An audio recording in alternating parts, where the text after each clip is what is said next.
Bore da, and good morning, a chroeso cynnes iawn I bob un ohonoch chi. Bore da, a chroeso cynnes iawn I bob un ohonoch chi I gyfarfod bwrdd iechyd Powys y bore yma.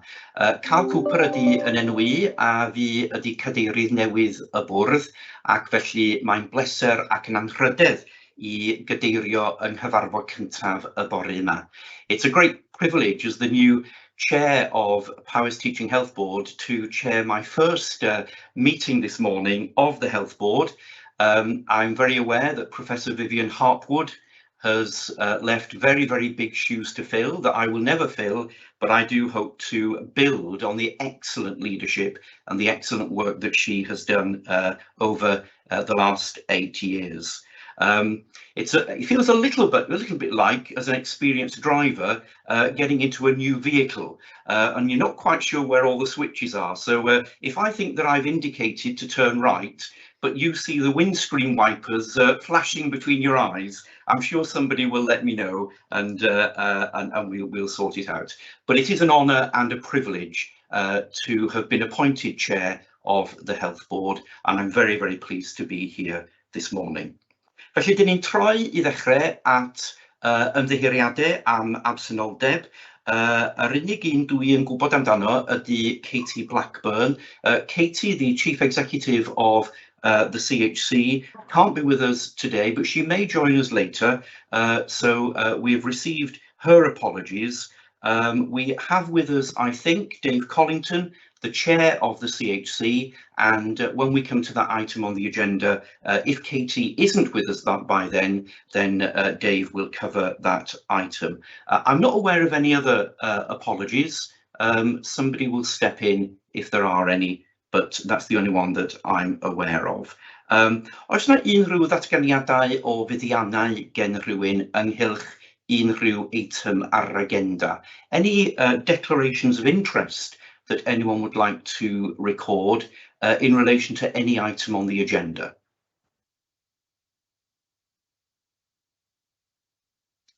No, there's no declarations of interest. In that case, we move on to the minutes of the previous meeting. Initially, for those of you that were there for accuracy, are there any amendments, corrections that anyone would like to suggest in relation to the draft minutes?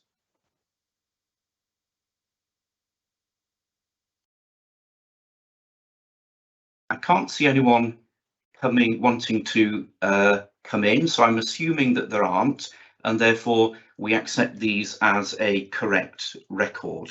Let's go now. We're going to just move to the action log, which is item 1.6 on the agenda. There is only one action on the action log from last time, and that's a completed action. And therefore, I'm assuming that that doesn't need any more attention today. I can see people nodding heads. Therefore, unless anyone comes in and wanting to contribute, we just receive that as a completed action. Are there any other matters arising from the minutes from the last meeting that anyone would like to raise? If not, then that's fine, and we move on to the patient experience story. And Claire Manson, I understand you're going to lead this item, so over to you, Claire.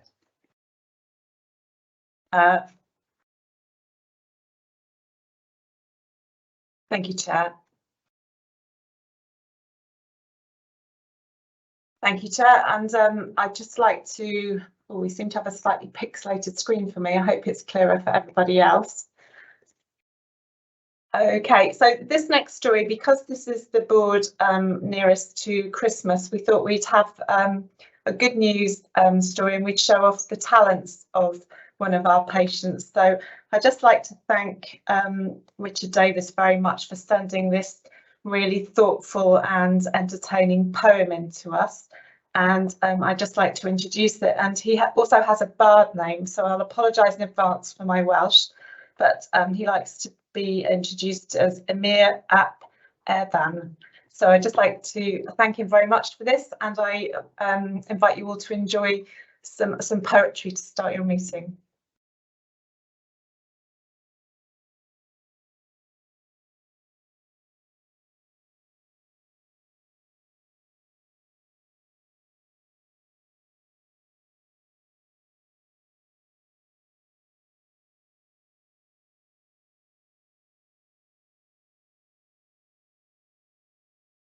Nothing's happening yet, so we wait with bated breath. But is there a problem, or is it just a matter of timing? I think there might be a problem, Chair. If we'd like to perhaps do the next item, and then we will come back and have another go at this. I apologise. No need for apologies. Thank you, Liz. The technology sometimes gets the better of us. Okay, well, let's move on to the updates from the Chair, Vice Chair and Chief Executive.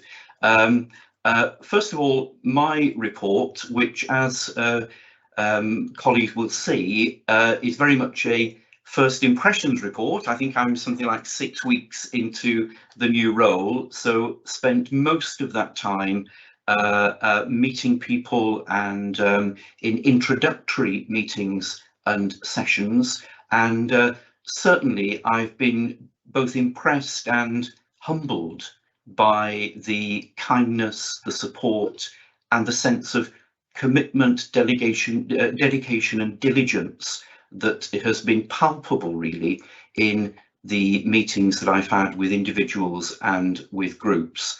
And so I do want to express a very sincere thank you. Diolch o galon I chi am eich caredigrwydd a chroeso cynnes. Dwi wedi gwerthfawrogi hynny yn fawr iawn.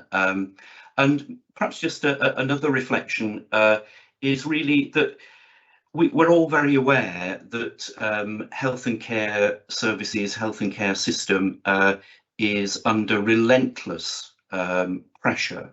And however, I think what I have experienced gives me hope and confidence for the future, notwithstanding the huge pressures that we are facing. And the source of that hope is the people in the NHS and in Powys Teaching Health Board. And so I really look forward to working with people and to building those working relationships as we take things forward and as we together with the population of Powys address these very significant pressures. But I think with those introductory remarks, I'm quite happy to leave it at that, but to take any comments and questions if there are any.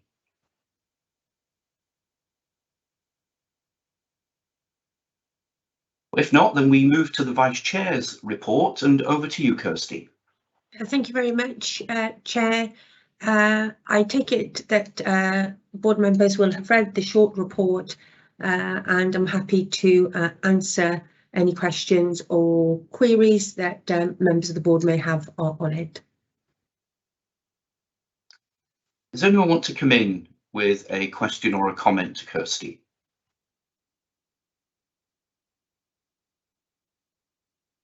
No, then we move. Carol, yes, you want to come in. Yes, thanks very much. I just wanted to join the dots a little. I can see from Kirsty's report the meeting with people who have been affected and experienced the death by suicide and the impacts that has, huge impacts, and we're learning about that all of the time. I just wanted to draw a connection with a meeting that I had with the Police and Crime Commissioner, who expressed his commitment to continue to work together on this, and I think our respective teams are joining up and actually doing some really good partnership working on this agenda, and the Commissioner expressed that this is one of his key priorities in the remainder of his term. So just to sort of reaffirm that commitment, Kirsty, and I think he was looking to reach out to ask if there's any more that he can personally and professionally do on this really key agenda. Thank you, Carol. Any other comments or questions regarding the Vice Chair's report? Any comment, Kirsty, in relation to Carol's observation? Thank you. Yes, Carol. I think we were very fortunate back a number of months ago to host a conference in Llandrindod, Wales, which both myself and Hayley attended, established by Jan Roberts and Joy Garfett. And there was representation by Dyfed Powys Police at that meeting, along with colleagues from Powys County Council, the voluntary sector, and Welsh Government officials and who are involved in national work. And I just want to commend the efforts that Jan Roberts is taking. That group has subsequently met again and moving forward with a new way in which we can support individuals and families that have been affected by suicide or bereaved by suicide. And that work is gathering real pace, and I agree with you. Crucial to that is real partnership working, but also listening very carefully to families that have experienced and have been bereaved by a suicide. And as the report says, when we joined the Three Dads Walking, we were joined by a mum who has lost a child to suicide, and so citizens' voice and lived experience is central to that piece of work. Diolch, Kirsty. Diolch o galon. If there are no other comments or questions for Kirsty, then we move on to the Chief Executive's report and to Carol. Diolch, Carol. Diolch, Chair. Bore da pawb, morning, everyone. A couple of things that I wanted to particularly draw out of my report, if I may. You will see that I start my report with, what it appears to be an extremely challenging outlook as we move into next year, the next financial year, and the few years beyond that. And that will be of no surprise, I'm sure, to anyone on the board or anyone in the country, really, understanding the challenges of the country's financial position, the situation with inflation, etc. We haven't yet had a financial settlement for next year. We're expecting the Welsh Government budget to be published on the 13th of December, and shortly after that we get our allocation, but by all signs it looks as though we are not going to get a settlement that will compensate and cover the significant inflationary pressures that we are experiencing at the moment. So I just want to draw to everyone's attention the work that we have got underway now in terms of how we might sustain and potentially redesign our services to cope with not just the financial challenge, which could well be looking like a real terms cut in the funding available to us, but also the deep-rooted workforce supply challenges and still the demand and capacity issues that we have in the health and care system. So a lot of work to be done between now and the start of the new financial year, and the outlook, I think, over the next couple of years is extremely challenging, and we need to be on the front foot to try to get ahead of that and manage that as best we can. I wanted to draw out the industrial action and the balloting of a number of members of different trades unions. We are aware that the Royal College of Nursing announcement yesterday about the strike action, which is planned for the 15th and the 20th of December, and we are working hard on the plan to appropriately manage that, and there'll be more to share on that. And I can say that we have had formal notification of the outcome of the Unison ballot, And in Powys, the threshold for reaching the strike action level of 50% of return of members was not reached at this stage, and so no strike action will be happening as a result of that ballot. And obviously we see where we go in the future. So we are planning carefully for the Royal College of Nursing Industrial Action. I have in my report, and I do want to mention the Health and Safety Executive action that was taken against the organisation, and reiterate my apology for the failings of the organisation in this regard, and to provide the assurances both to the board members but also to staff and the public more generally of the improvements that have been made, and the level of confidence that we now have in our procedures around hand-arm vibration. It is well known that the organisation had historic significant challenges in some of its functions. Certainly since 2015, the approach has been a different one, and the extent of change has been significant. Nonetheless, I would just stress the apology that I have made in relation to that. I also just want to draw out that it was almost a matter arising, Chair, from the previous meeting, but I wanted to mention EMERTS and the Welsh Air Ambulance Service. We are, and I can touch on it later, but we are expecting a proposal for a service change and engagement process to come through that EASC, Emergency Ambulance Services Committee, next week, or possibly early into the new year. So we will keep people up to date with that one.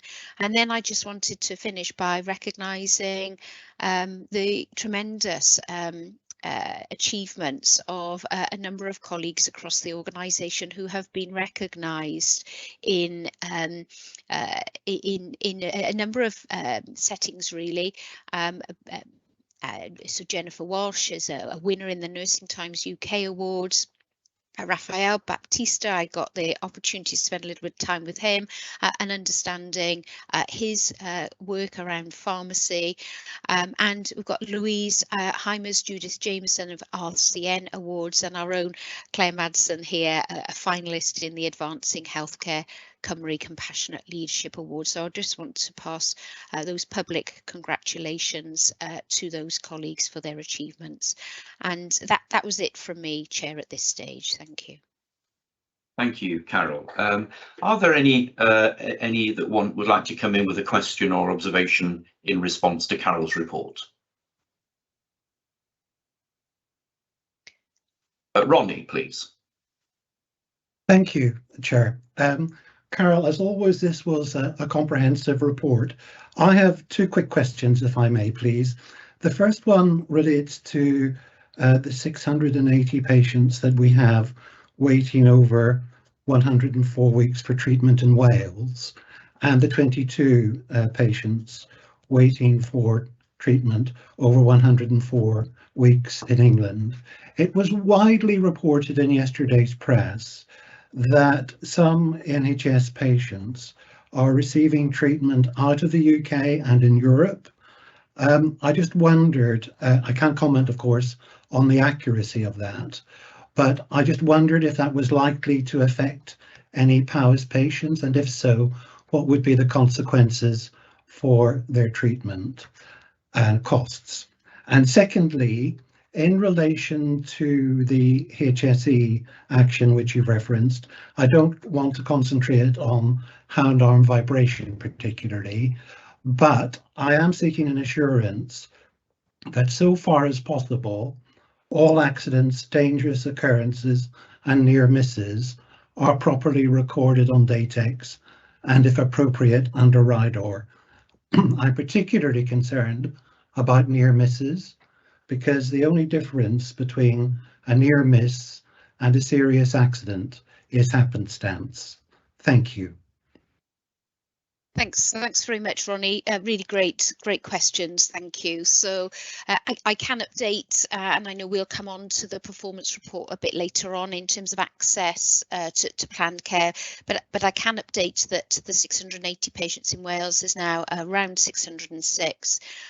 22 in England, I think, is now 12, but we'll come on to that, the exact numbers. But you're absolutely right. I've also seen media coverage where people have chosen to access healthcare elsewhere. The good news, Ronnie, is that we do have a policy that covers this. It's sort of a prior approval type of policy where people can get in touch with us and we consider their individual circumstances. That has to happen prior to treatments and not after treatments, and I know that I have unfortunately had to disappoint some people who have written to me afterwards seeking to get some recompense. So there are mechanisms by which we can consider those. They are reasonably exceptional, so I need to caveat what I'm saying so people can understand that, but hopefully that helps, Ronnie. There is a process in the NHS that we can look at that. In relation to the HSE and incidents and near misses, we have done a lot of work on health and safety over the last few years, and it may be that I can bring Jamie in at this stage. Jamie heads up our health and safety function and our health and safety coordination across the organisation. So Jamie, perhaps you'd comment on incidents and near misses and the processes around that. Yes, thank you, Carol. Thank you for that question, Ronnie. I'm comfortable to provide assurance at this stage on RIDDLE. Without question, we have a process to ensure that all actions are reported through to RIDDLE in a timely manner. Health and safety team officers are the single point of contact into RIDDLE reporting for that matter. I chair a bi-monthly health and safety group, which is attended by all departments and directorates, accordingly to ensure we keep a focus on incidents. The latest version of the All Wales data system is allowing us a more detailed reports to be scrutinised in that case, to allow us to focus on incidents and shared learning across the piece. The one thing I would pick up on, Ronnie, is that I would not want to give assurance in a public meeting around near misses because it's intangible to what people have reported and not. I will, however, undertake to dig into that conversation to ensure that the human thinking that says this is a near miss, I should put it on incident, is followed through continually by all parties. So I'll pick up the next meeting with colleagues to ensure that they are having that local focus on the near misses. I fully support your comment that a near miss is an invaluable learning for us, but I would not want to give you assurance at this stage that it is happening every single point in time. Thank you. Thank you, Jamie. Carol just wants to come in, I think on this point, is it, Carol? And then it was on one other separate point, but all right. So perhaps Ronnie, would you like to come in here with any additional comment, or are you satisfied with the assurance you've been given? No, thank you, Chair. I'm satisfied. Thank you. Thank you. Carol, over to you. Yes, thank you. I wanted to deal with the business end of my report, but I wanted to end it really, Chair, with a huge thanks to, he doesn't know I'm going to say this, to James Quant. It is James's last board meeting with us. James stepped in admirably a year ago as our interim board secretary, and we were right in the middle of another wave of the sort of the COVID pandemic and the need to accelerate vaccination and all sorts of things happening in the midst of winter. So James, I'm very grateful to you for the support that you have provided to me as the chief exec and the board, and so I just wanted to finish my report this time with that note of thanks. Thank you, Carl. Thank you, and certainly I add my brief word to that as the new chair. James's support to me over the last few weeks has been invaluable, and not only that, in my one-to-one conversations with lots of people, lots of very, very complimentary comments about your contribution, James. So yeah, please accept our thanks. Okay, well, if that, then we go back then to the patient experience story. We're hoping that that things will work, but if they don't work, we have a plan B. So let's try again.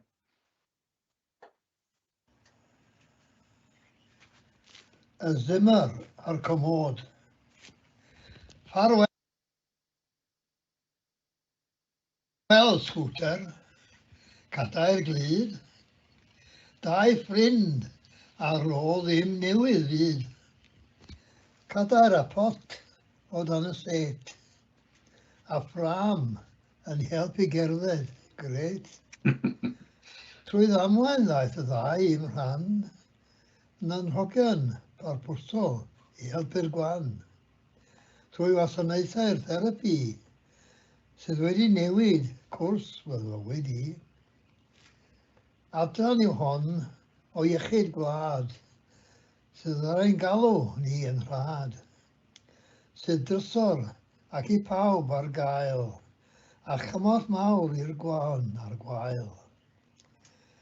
Y ffram a mynd â fi o le i le, a'r commod a talw ar alwad gref.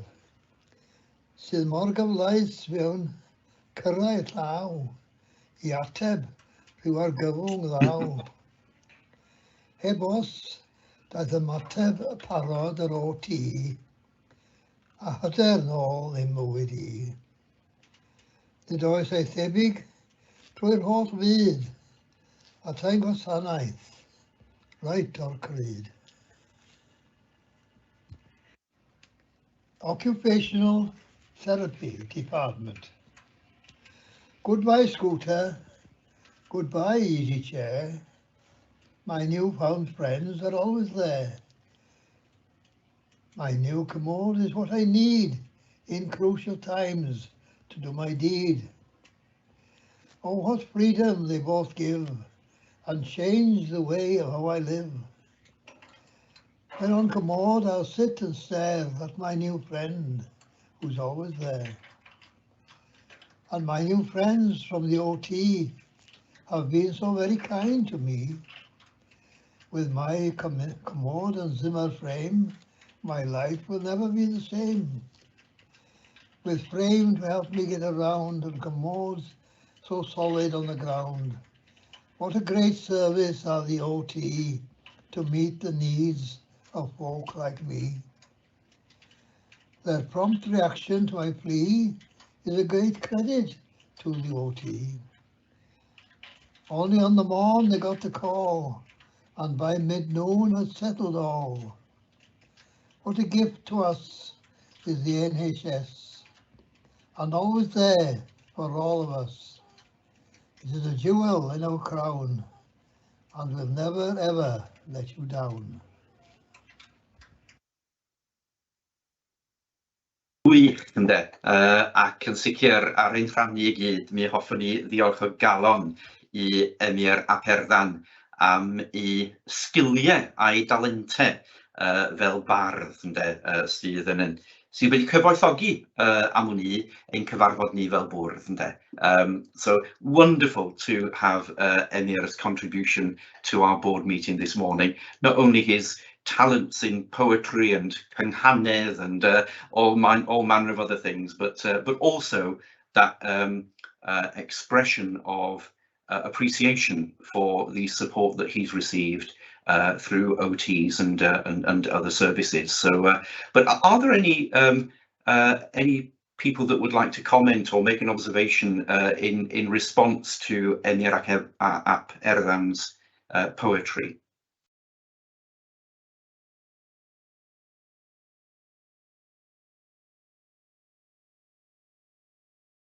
Yes, Carol.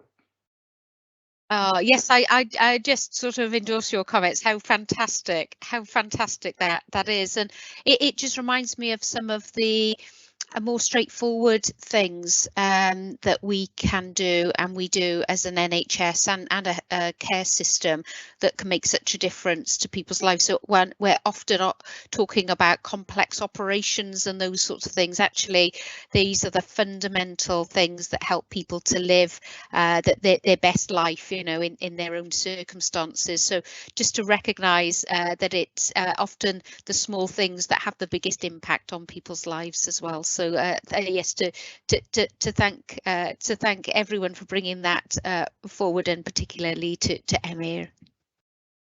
Wych, ac yn sicr, gobeithio bydd hi'n bosib i gyfathrebu efo Emyr, efo'n diolch am gwerthfawrogiad, ac yn sicr pe bydd hi'n bosib i mi yr unig sydd efo yn bersonol i ddiolch iddo fo, fyswn i'n hapus iawn i wneud hynny. So we'll certainly assure Emyr of our thanks, and I'd be very happy to contact him myself if that were appropriate to offer appreciation on behalf of the board. So thank you for that, and thank you, Claire.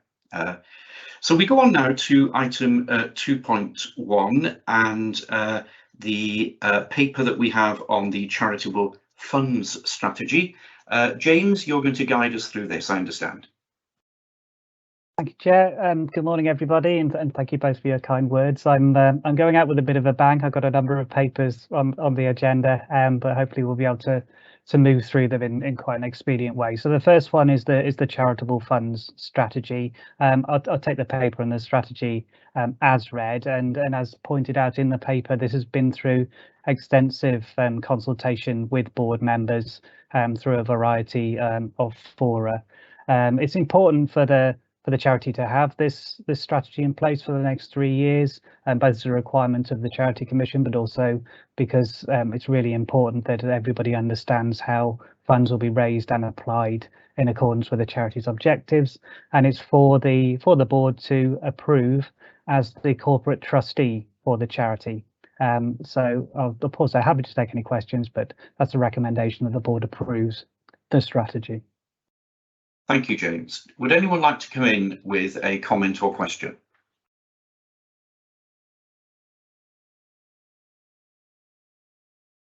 Can I make an observation? I remember a few years ago we had quite a critical audit report on the charitable committee, not a personal report, but the processes and the fact that we were at that time not investing any monies in equities. As a result of that, the policy changed, and I noticed the fact that we are investing in equities has a benefit to the fund. It's just an observation of how sure audit can be on certain occasions, and it's occasioned here with additional monies to the fund. I just wanted to make the observation. Thank you, Tony. Any other comments as regards this strategy and report? If not, do you want to respond to Tony's observation, James? I need to say, and I probably should have said, I think it's fair to say the charitable funds are in a much better place these days. They're very well run, very well used. A large part of that is down to the team, Abe Sampson, our charities manager, who was the driving force behind this strategy itself as well. So it's a big thank you to him, Paula Waters as well, in terms of leadership in this area. I see Carol also wants to come in. Carol, please.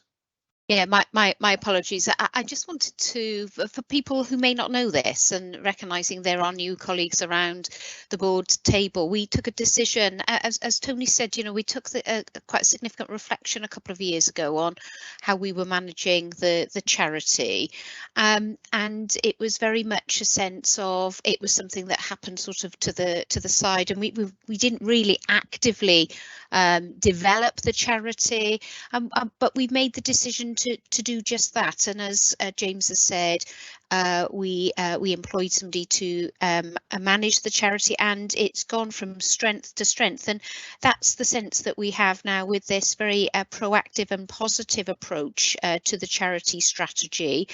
You know, thank goodness we did make that step a couple of years ago, because you know, we had a significant amount of donation during the pandemic that we were able to use and deploy for a wider benefit and a wider good amongst patients and staff connected to our organisation. So therefore I hope that this strategy really does just provide the next level of support to the people of Powys, and you know, we couldn't ask for more generous recognition. Many people will make a donation because of the experience that they have had in the NHS, and we're extremely grateful to all of that, and we want to be able to share a bit better the impact that those donations have on others. So you know, I sort of commend the strategy to the board, and to thank colleagues for their hard work in developing it. Thank you. I can't see anyone else wanting to come in at this stage, so so the recommendation is that we approve the charity strategy. I don't know what the convention has been before, but unless someone indicates to the contrary in the chat pane, I'll assume that everyone agrees with the recommendation. So if you don't agree, please indicate in the chat pane. In which case we unanimously approve the recommendation. Thank you. James, just for my information as a new chair, and also in terms of the public record, so we approve the charity. I realise that the charity has its own entity, as it were. How does the report on the implementation of the strategy now feed back into the board structures? Where would that be visible? That will be through the Charitable Funds Committee, and then the Charitable Funds Committee then reports into the board. Good. Thank you. So we move on now to the next item, 2.2. Felly, dyn ni'n symud ymlaen rwan I ystyried beth falle cael ei ddisgrifio fel polisi o bolisïau. We've got here a policy about policies, which sounds intriguing, but as you said, James, we're working you hard today, so over to you again. And arguably not the most riveting paper that you'll see today, far be it from me to say. But this is, you know, this is a really important cornerstone of our governance processes, and it's important that the board does approve this, as it sets the tone for the way policies and other written control documents are managed within the organisation, which is really, really important. And the revision is at the heart of the revision is really to make sure that we have a process in place which is fit for purpose, proportionate, and with regard to the capacity in the organisation versus the importance of making sure that we do have clear policies, procedures, and that compliance is able to be enforced. So that is at the heart of the revision. You can see it's relatively long overdue, and for obvious reasons due to the pandemic, it didn't proceed. But now we're in a position to have this approved, relaunch it back into the organisation, and really get this sort of operating as something that really does just happen in the organisation fluidly, to make sure that we have everything in place to support the ongoing operations at the various stages in the organisation. So again, I'll take the actual policy itself as read, but the recommendation is that the board approves. Kirsty, you have a question. Yes, thank you. James, I note in the Equality Impact Assessment Summary that we have judged this policy to adversely affect those who wish to use their Welsh language. And the explanation is that we do not routinely translate all our written policies into Welsh. I just wonder, having identified the adverse impact in the equality assessment, what steps the organisation will take to address that, and whether we have identified any risk associated with not all policies being available in both English and Welsh, especially for those staff whose first language is Welsh. Thank you. Thank you, Kirsty. It's a very good question. In the policy itself, it does reference back to the requirement in the Welsh language standards to make sure that when we're developing policy, Welsh language is fully considered, and as part of any consultation, we make sure that any requirements for Welsh language provision is taken into account. There are a number of sort of core policies, if you like, which are prescribed in the standards, which we do routinely have to translate and make available bilingually. But that statement is also around policies and other written controlled documents, of which there's probably about 400 odd plus that we're aware of within the organisation, and that's why that statement is there with regards to saying we wouldn't routinely make sure that all of those are available in Welsh and English, but the commitment remains there to fully consider the Welsh language in the development of any policy, and it's part of the work that will flow from this and going forward with regard to making sure where something is called a policy in the organisation, it truly is, and we've got the appropriate level of scrutiny, approval and consultation in place with regard to the development of any of those. So that's broadly the approach that we take. I don't know if Claire Madsen or Carol want to add to that. I can't see. Kirsty, are you content, or would you like to respond? I think Carol would like to say anything. Oh, sorry. Yeah. So Carol, I'll let Carol. Yeah, but my apologies. I'm trying to work out whether waving my hand is an easier way than writing in the bar at the side. Kirsty, I think it's a really good question. You know, we've got a whole host of standards that we need to strive towards achieving. Yet we're trying to balance the best use of our resources for the biggest impact. And James is absolutely right. Are we considering Welsh language in the development of policies? Yes.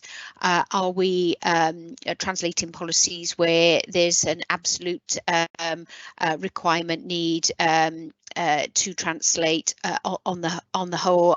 Yes, some key ones. Are we doing all of those 400 type of documents that James has indicated?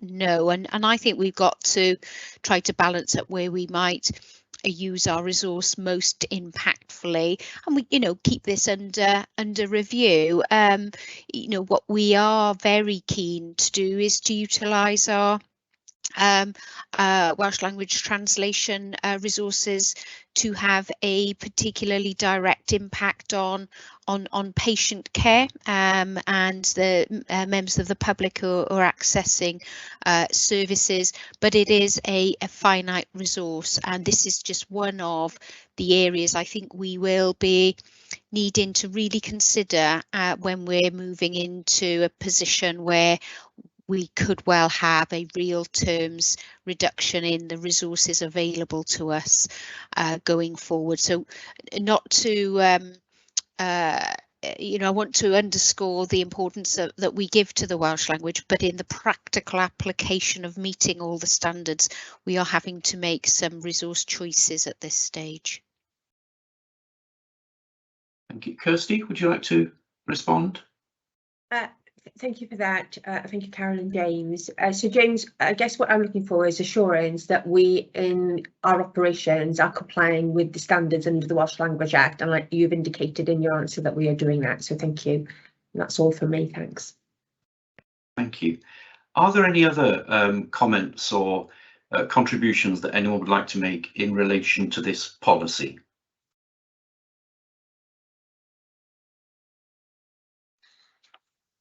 No, then if not, again, we're asked to approve the appended revised management of policies, procedures, and other written control documents policy. I'm not sure that I'd remember that if I didn't read it. But is everyone happy to approve that? Please indicate again in the chat bar if you aren't. So that is approved unanimously. Thank you.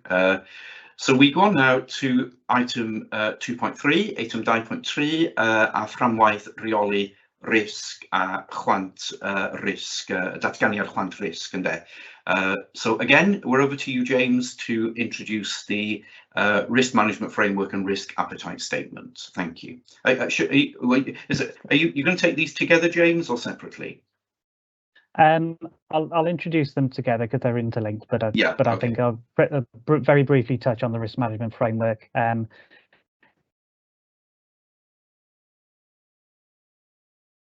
we've lost, at least I've lost James. I can see Carol nodding her head. So I think James is clearly having connection issues. Can somebody else take this? Yeah, Carol, please. Yeah. Yes, thanks very much. There we are. James has reappeared on my screen. Yeah, James, we lost you for a moment. Yeah, I could hear all of that. It was all fine from my end. Try again, James. I'll keep going unless you start looking puzzled that I may have dropped out again.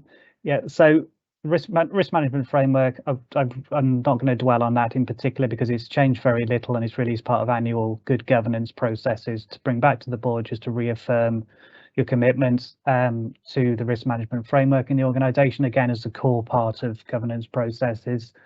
The risk appetite statement is the thing that has changed more substantially, and as the paper describes, it's important to look at the risk appetite statement again regularly, but particularly now, and drawing back to some of the introductory remarks from Carol with regard to the pressures that we're facing as an organisation and within the system, just causes us to look again what the board's appetite for risk is in the current operating environment. And what we've done is we've expanded it somewhat from the previous version to provide a little bit more granularity in the various criteria and the various areas, and show sort of that a little bit more detail to make sure that it is more useful to the organisation and to be able to set out the differences of the criteria that within the risk appetite statement. So there has been some debate with regard to, in particular, quality as to where that should land in the development of it, and you'll see where it is ended up in the risk averse section. But there was some discussion with regard to some of the changes that need to be made as to actually, in some instances, we maybe need to be actually more in the cautious area. But all of this is really quite subjective. So it's for the board really to have a look and decide whether it is content that this represents broadly sort of across the piece, that it represents the appetite of the board going forward. So I'll pause here and happy to take any questions. Thank you, James. No, I'm aware that these papers have been considered by the Audit and Risk Committee, so I don't think there's any benefit in us rerunning the conversations and the considerations that have been held in the Audit and Risk Committee. So just before I invite contributions, I'm going to ask Mark, as Chair of Audit and Risk, if perhaps Mark, you might summarise the consideration given by your committee and the conclusion of those considerations. Would you like to come in, please? Thank you, Chair. Yeah, I think it was generally welcomed in terms of the work that's been put into the report. I think some issues as to how do we use this on a day-to-day basis, and some explanation from James in terms of, well, we probably don't, but it's there, and we're probably using it perhaps less overtly than we're aware of in some instances. For example, we might be using it in terms of resource allocation and making judgments around that. So I think it was quite a useful discussion, and basically, you know, we didn't have too many changes or observations to bring forward. One thing that I've noticed perhaps since the consideration by the committee is that at page 93 on the third paragraph, I was suggesting perhaps an amendment addition there, because we relate to the impact in terms of quality or safety, but I've also picked up that we haven't looked at non-availability or unavailability of services, and suggesting that as an addition into that paragraph, in addition to quality, safety and availability of services. Thank you. Sorry, Mark, could you just go, because I didn't follow the page numbering. It's 6 of 20 or 93 of 446. Yeah, I think we've got a little bit of an issue. I'm using admin control and those page numbers don't work, but it's item 4 of the board's appetite for risk. Right, okay. So Carol, I know that you perhaps wanted to come in as well, so would you like to come in at this stage, and we'll come back to Mark's suggested amendment. Yeah, thanks very much. So a couple of things really. First of all, we had a really good discussion about this in the executive committee. So so that was very helpful, and there's greater clarity in here. So that the work and the dialogue that James has led, I think, has got us to a clearer place in relation to the risk appetite statement. The purpose of this really is to help us to guide our decision making as a board and as an organisation, and the context is particularly important in relation to perhaps some of those decisions we're going to need to be making over the coming months and years in what I've already described as a challenging context. So important to have an up-to-date risk appetite statement that we can recognise as being a bit of a guiding tool for us in our decision making. I know there's been some discussion about aspects of safety, aspects of quality, and particularly the experience of people. And if I was just to pick up Mark's comment about access or lack of access, I think, Mark, that can come in under some of the other elements, and particularly quality. But there's no harm, I guess, in making sure that in the narrative that we're explicit about access to services as being a key consideration. I'd take us back to our health and care strategy, where one of our guiding principles is offer fair access. And so, you know, access is part of quality in terms of both safety, effectiveness and experience. So I would support that we could make a strengthening element in this framework. But they were my comments really, Chair, about the purpose of this and the importance of us considering this at this stage when we've got a challenging outlook ahead of us. Thank you. Thank you. Would anyone else like to? Hayley, please.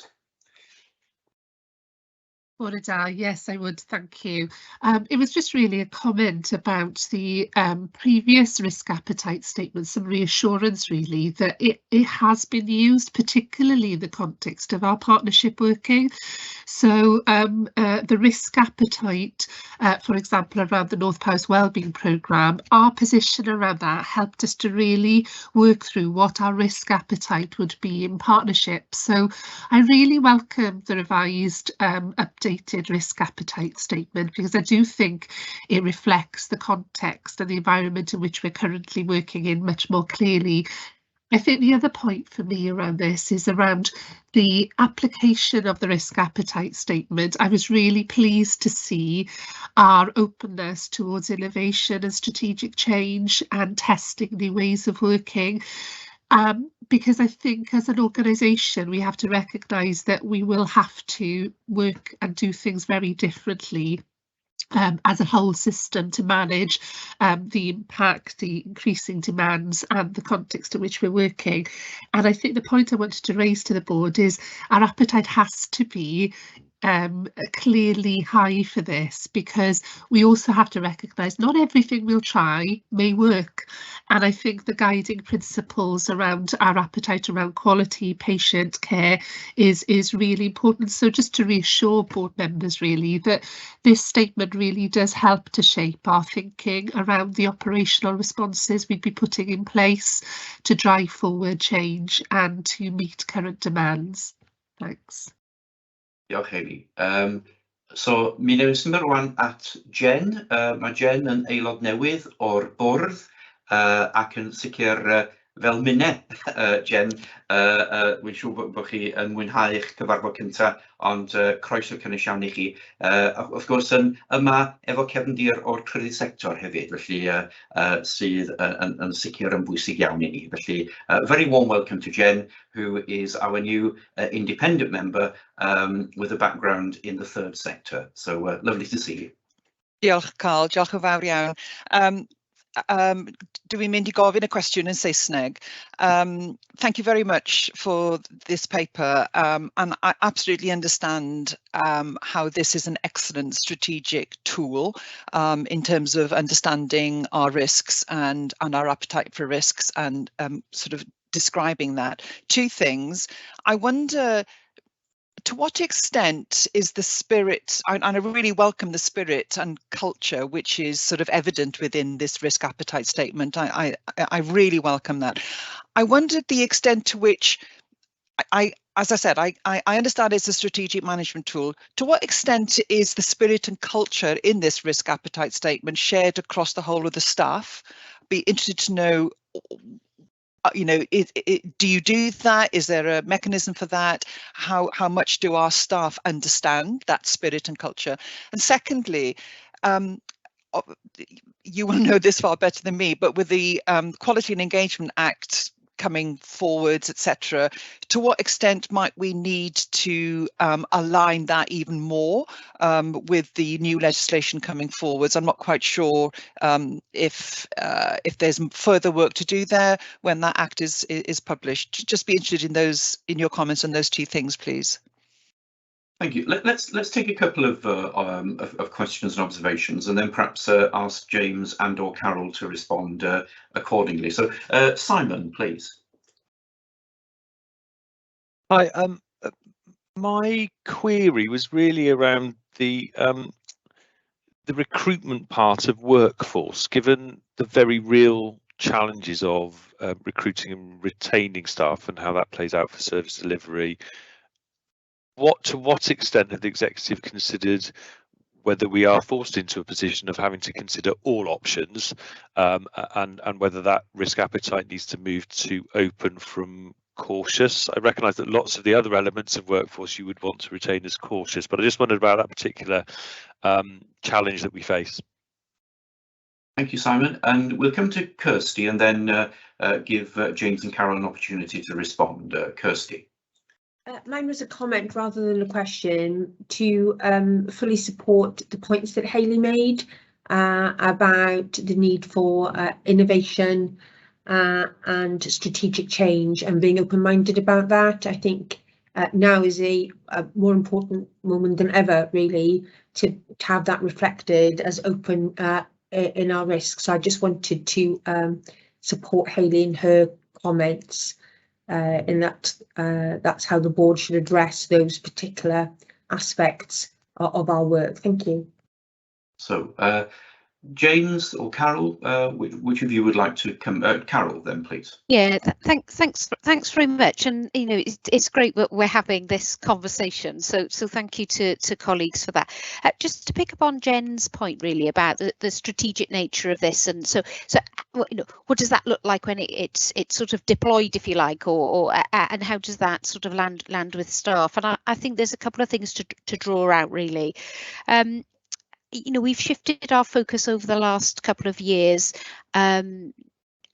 pre-pandemic, but certainly through the pandemic, this has been illuminated, to focus on different solutions to some of the deep-rooted health and care challenges. So if I think about the innovation and transformation comments that we've had. We've got a research, innovation and improvement hub. We've put resource into that to support people in the organisation. We took a mid-term, we didn't think it was mid-term at the time, but clearly was in terms of the pandemic, a mid-term learning point. And the key messages from staff groups was that they enjoyed the freedom and the permissions that were given at that time to really innovate and use different ways of working. So the impact on staff of giving the really clear signals and messages that innovation and doing things differently is welcome and encouraged and supported. And then the other key elements for us on the staff front is really how staff feel about working in the organisation and about the priorities of the organisation and about how effective the care is. And in our staff surveys that have taken place over the last eight or so years, we have consistently scored strongly on that. So I think we've got quite a strong affinity with colleagues about their intrinsic motivation to provide high quality, safe services.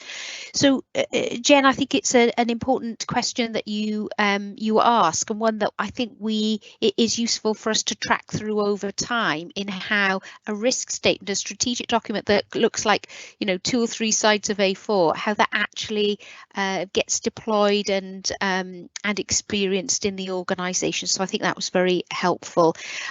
Deb might want to come in on the workforce, whether we should be cautious or open, but in some of the significant challenges that we've got on workforce. Just last night I was reading the Health Foundation's workforce projections reports, and the numbers are pretty scary on those projections up to 2030, 31. So we have to be more creative. So that's a useful challenge to us, Simon, and perhaps I could draw Deb into that, Chair, if that's okay. Yes, but I'm conscious of time, so please, Deb, and then we'll probably need to move on to the next item. But Deb, over to you. Thank you, Diolch. I appreciate the question, and I don't think cautious actually prevents us from being imaginative and innovative.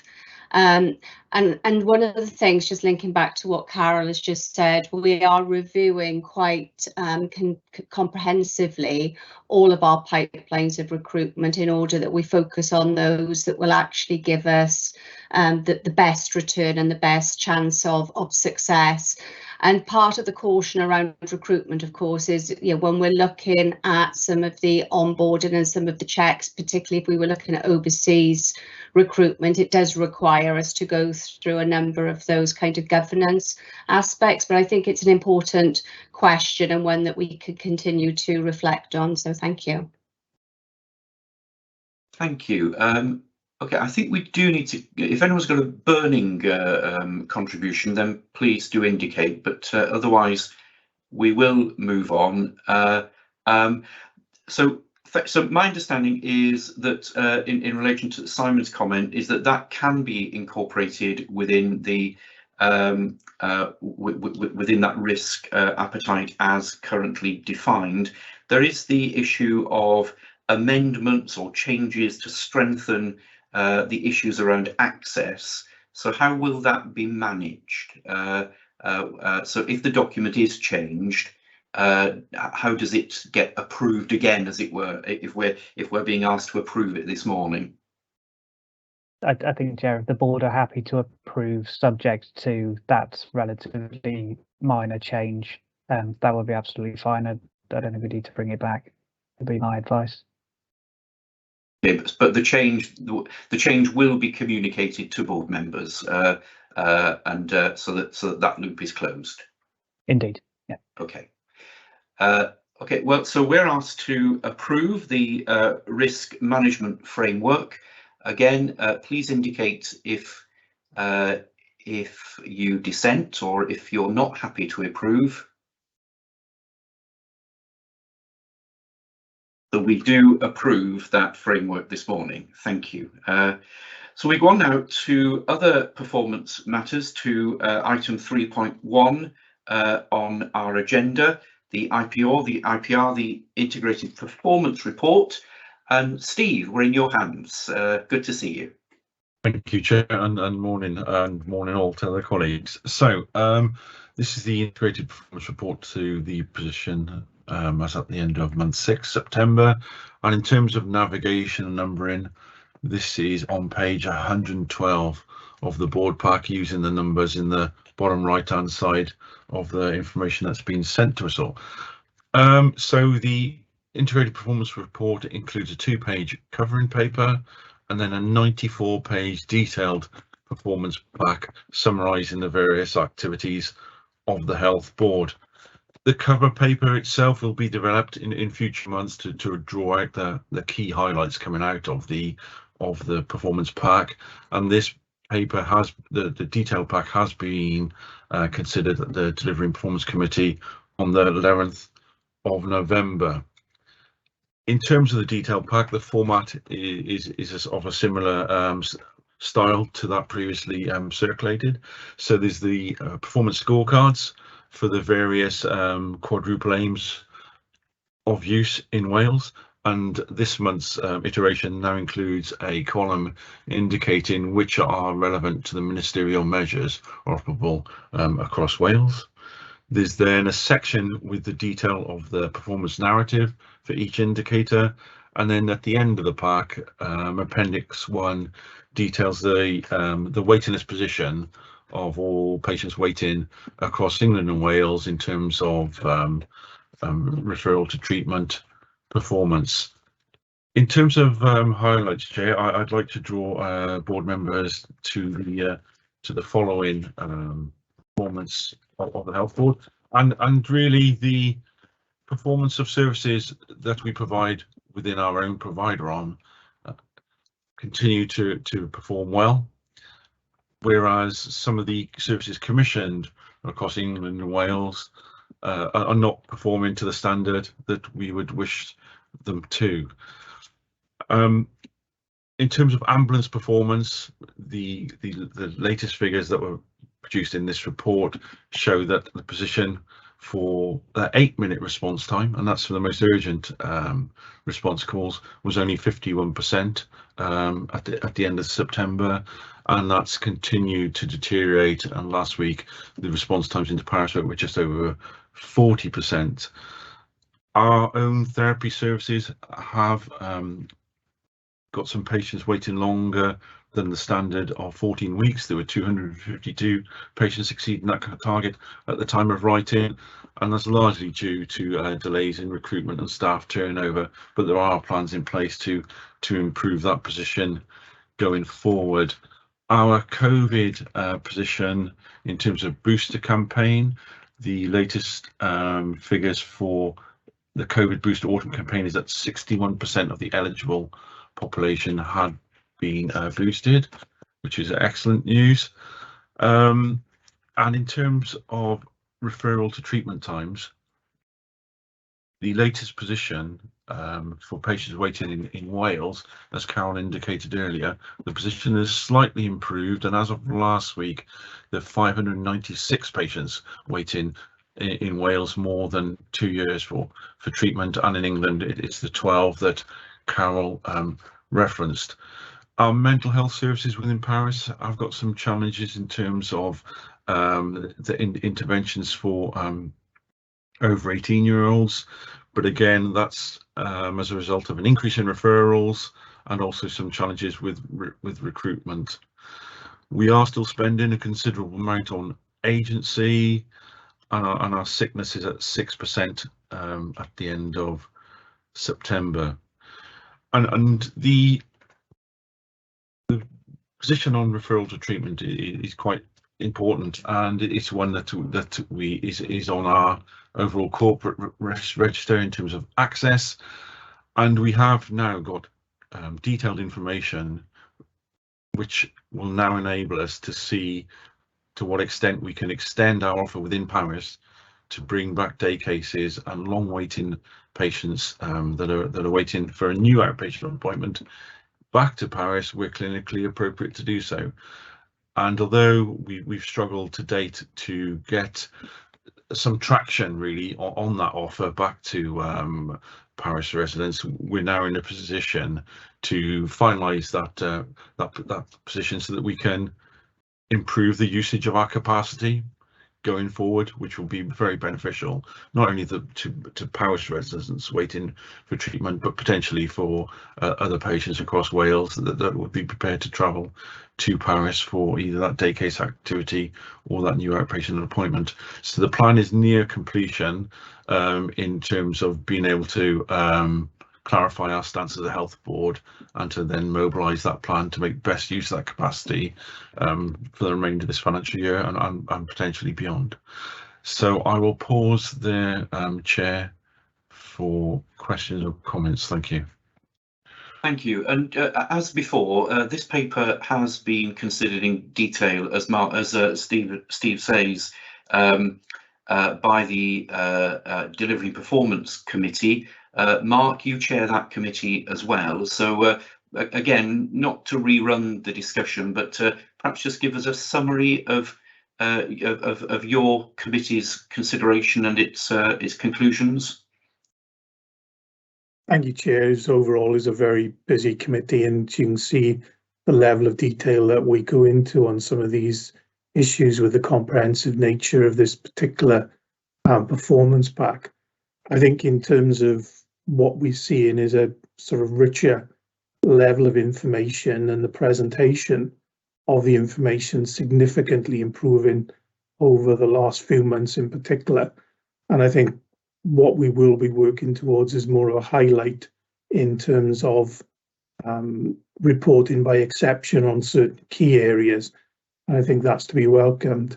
The other thing that we're seeing is that the commission services across partner organisations in Wales are all now more explicitly set out in the appendix, so we can see the relative performance, particularly in referral to treatment times, and that's to be welcomed. I think the next stage is now, as Stephen alluded to, using this data to actually come up with innovative solutions as to how we can change that. And I think the more that we can do in terms of either insourcing or utilising other providers to improve those times will be welcome. Thank you. Thank you, Mark. So we're asked to discuss and note this paper. A couple of people would like to come in on the conversation. So first, we're coming to you, Robert, please. Thank you, Chair. Just a question, really. I think probably Jamie, the decarbonisation section, which is slide 74 or 183 of 446. I noticed that the tonnes of CO2 increased from 2018 to 2021. I presume that that increase is a mixture of additional activity and also the additional reporting, identifying new emissions. But I suppose really the overriding question is, are we on target to reduce the CO2 emissions by 2025, 16% reduction? That would correspond to about 16,800 tonnes. Thank you, Jamie. Jamie, would you like to answer that directly? Thank you, Chair. Thanks, Robert, for that question. On the first bit, you're absolutely correct. Without finding the slide in front of me right now, because I couldn't follow the numbers there, it has gone up in this previous year. I think a main driver is colleagues will welcome the Broadview Community Hospital and wellbeing investment. As you can imagine, that level of refurbishment of a building with lots of steel and other stuff leads to a building consequence. So that's what we call Scope 1 emissions, and has driven that up. But also by default, the way that the measures are calculated, the more we spend on things, so it's called Scope 3 emissions, and we spend on a lot of things, and of course with inflation our spending has gone up, means that our carbon by default goes up as a consequence. It's the way that things are measured. So I think it is a consequence of a lot of the work that we're doing on McCuntlet and other capital projects will drive these things up. Future years will see a benefit of those, so the hospital will have a lovely PV photovoltaic roof that will improve the situation, but in the immediacy of the investment, that is the challenge of it. As for the second question, it may sound strange for me to say this, but I would happily tell you that I don't think anyone has a straight line of sight to that right now. So to get to that target, we are working and focused collectively and individually inside health boards as to what we can achieve. But it's trying to work through exactly what action A leads to as a benefit to that. So we know where our priorities are, which include things like travel and transport, particularly relevant in Powys, our buildings. So the work we're doing now to renovate our buildings where we can and put in alternatives like photovoltaic, we know are the right things to do and will give us benefits. But I would want to be clear to all parties that we do not have a line of sight to that target right now, other than our absolute ambition to do all we can to reduce our carbon. Thank you, Jamie. Hayley wants to come in with some additional information. Then we'll go to Ronnie and Ian, and then we may need to move on to the IMT performance report. So Hayley, please. Yes, thank you, Chair. It was just in terms of the point around WAST performance. Obviously, our position around both red and also amber performance in Powys has been an ongoing concern, and I wanted to highlight to the board a piece of work that we're undertaking from the 1st of December with WAST. To look at particularly testing the concept of returning resources to footprint following handover at a District General Hospital in a neighbouring health board area. We do know, for example, that Powys crews have responded to a large number of calls in the neighbouring areas when they're out of county, which has had an impact on the available response within Powys. So we are hoping that this piece of work will be able to track to understand whether that has an impact, a positive impact on our performance. Just wanted to reassure you that clearly the exceptions would always be for the ambulances, that the vehicle that's closest to a red call would go, an amber 1 call, and also for priority 1 and 2 backup requests. But generally it's about getting the ambulances back in as quickly as possible back into the county, and there's substantial work being undertaken across NHS Wales and also with partners across the border in England to try and improve the handover delays that we're currently experiencing across every acute site. So I just wanted to mention that. And then the other issue, just briefly on mental health, as it was highlighted, the context for both CAMS, child adult mental health services, as well as adult services, is this substantial increase in referrals. I think I mentioned at the last public board meeting that the complexity of cases that are coming through and the number of patients presenting has definitely increased and continues to follow that trend at this point in time. We have done a lot of work around single triage assessment, which has been really helpful in CAMS, as well as improving and streamlining into a single assessment, working very closely with primary care, our GP partners, to make sure that we undertake and provide that counselling support as quickly and that self-help support as quickly as possible. I think that generally we have been benefited from a bit of service improvement funding from mental health to support some of the developments, and we're again looking at scoping new ways of working, looking at nurse and consultant psychologist roles to actually deal with some elements of the service. And just a final point is many of you might have picked up that Hywel Dda was the first area to go live in terms of the 111 mental health support line. We are working closely with the national team and have a plan in place to get the service up and running for Powys in January. So just wanted to share those details with members of the board. Thank you. Yeah, Hayley. Ronnie, please. Thank you, Chair. Morning, Stephen, and it's good to see you again. Thank you for that very helpful report. I did just want to pick up on the issues of recruitment and staff turnover, which you've referenced. And in a sense, this ties back slightly to our previous discussion. Carol, recently I listened to a presentation by Hannah Thomas, the Director of People in the Greater Devon Trusts. And what Hannah has managed to achieve is an increase in 25% in the recruitment pipeline in the Greater Devon Trusts. And I think that's really quite impressive, not so much perhaps against the background of the RD&D, but in relation to North Devon, which has similar problems of rurality to Powys.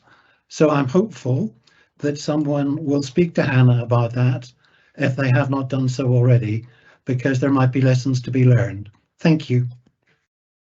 Thank you, Ronnie. And we'll come to Ian a little later, but Carol, would you like to come back, comment on that before we close yes, this bit? Yeah. Thank you. Just briefly, thanks very much, Ronnie. Yes, we're knee deep in learning as much as we can about both workforce projections, but also the potential solutions in addressing this this issue. We had a really helpful session last week. I'm just checking my weeks. Last week we had an internal workforce steering group at which Deborah and her team presented a number of really helpful reports to us. So we have got the Workforce and Culture Committee coming up, I think in a few weeks' time, and I know that there's quite a lot to cover some of those pipelines in there, Ronnie. So I think Deb would be keen, I'm sure, to explore that further, and making sure that we are learning from the experiences of others. This is definitely probably the biggest collective issue the NHS is facing at this stage. Thank you. So with that in mind, the learning from North Devon will be picked up by within the Workforce and Culture Committee, and indeed by Deb, I'm sure, as the director responsible. So thank you for that, Ronnie. So we're asked to discuss a note, the IPR. We've discussed it, and I think we've noted it. And again, unless anyone indicates in the chat bar that they're not happy to do that, then we assume that everyone is. Thank you. So we move on to the IMTP performance report, and again, back to you, Steve. Thank you, Chair.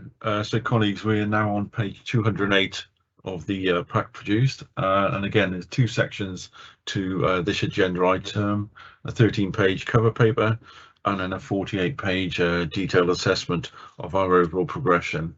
So the cover paper describes the IMTP performance for the first 2 quarters of the current financial year, and this paper has been to Exec Committee for comment and to Delivery and Performance Committee. And so the board is asked to approve the content of this, because this paper will then need onward submission to Welsh Government.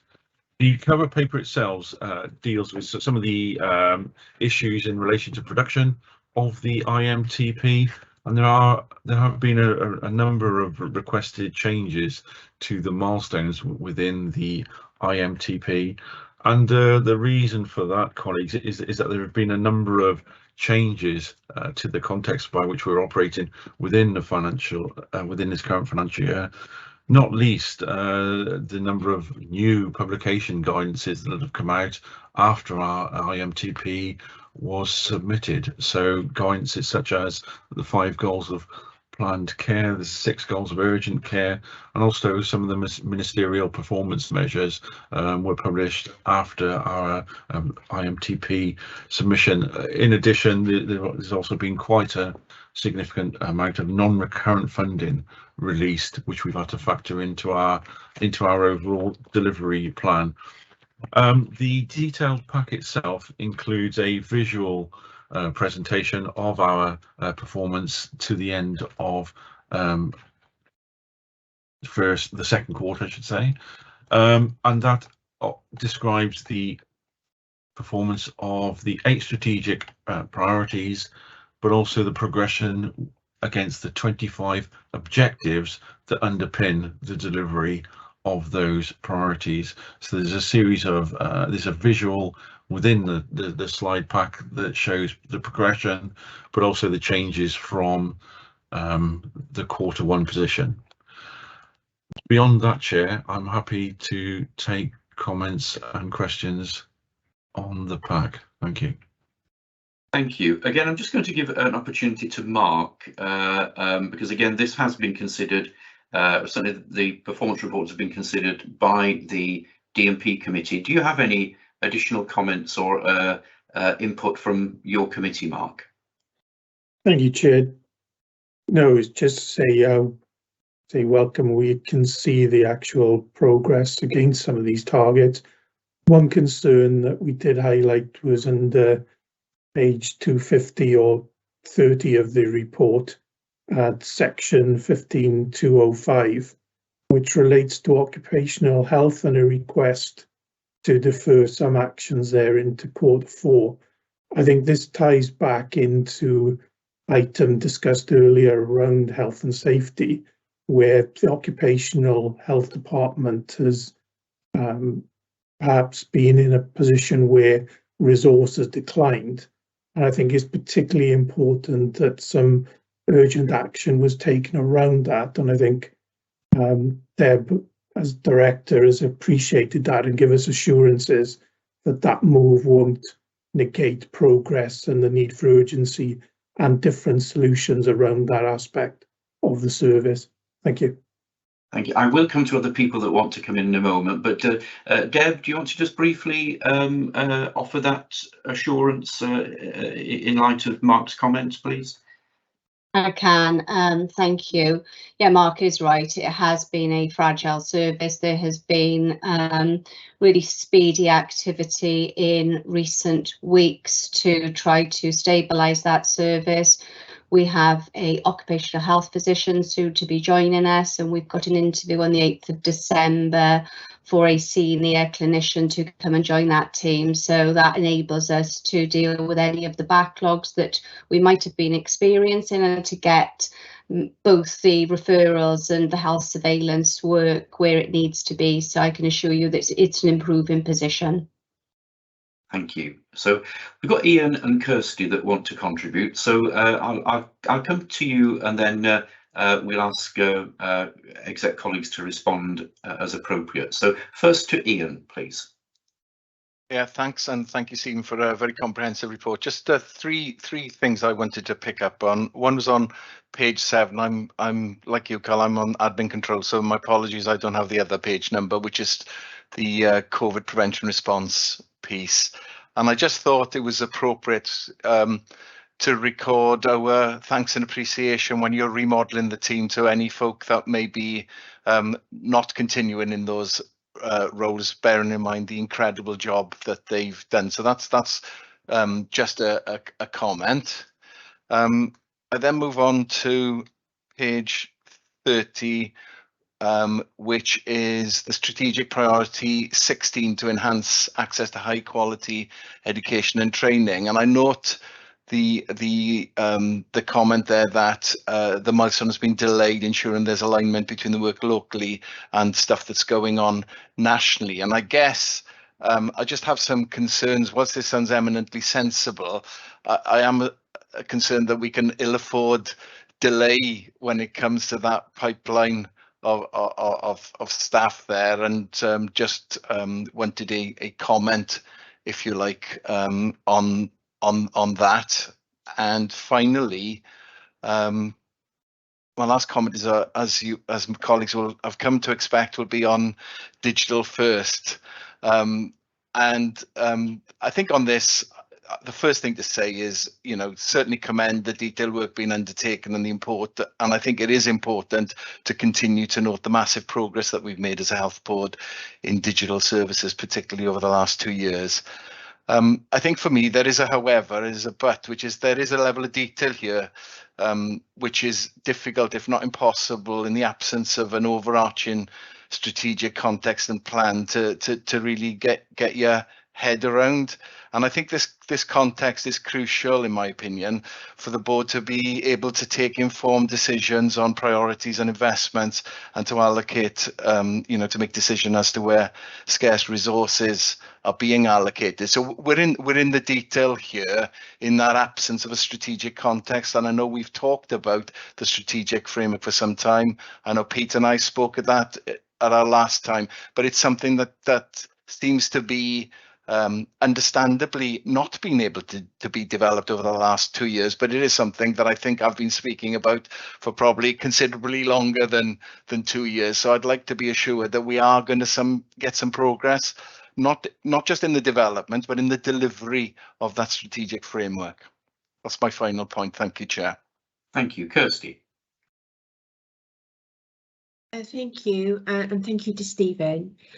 Having reflected since D&P committee, it seems to me there's a considerable amount of churn that has been required as the year has gone on with regards to the delivery of the IMTP. Some of those situations are outside of our control, as Stephen mentioned, new guidance, new Welsh Government priorities, funding streams that perhaps were not known of when we did the plan, and then some of the changes will be as a result of factors within our own control.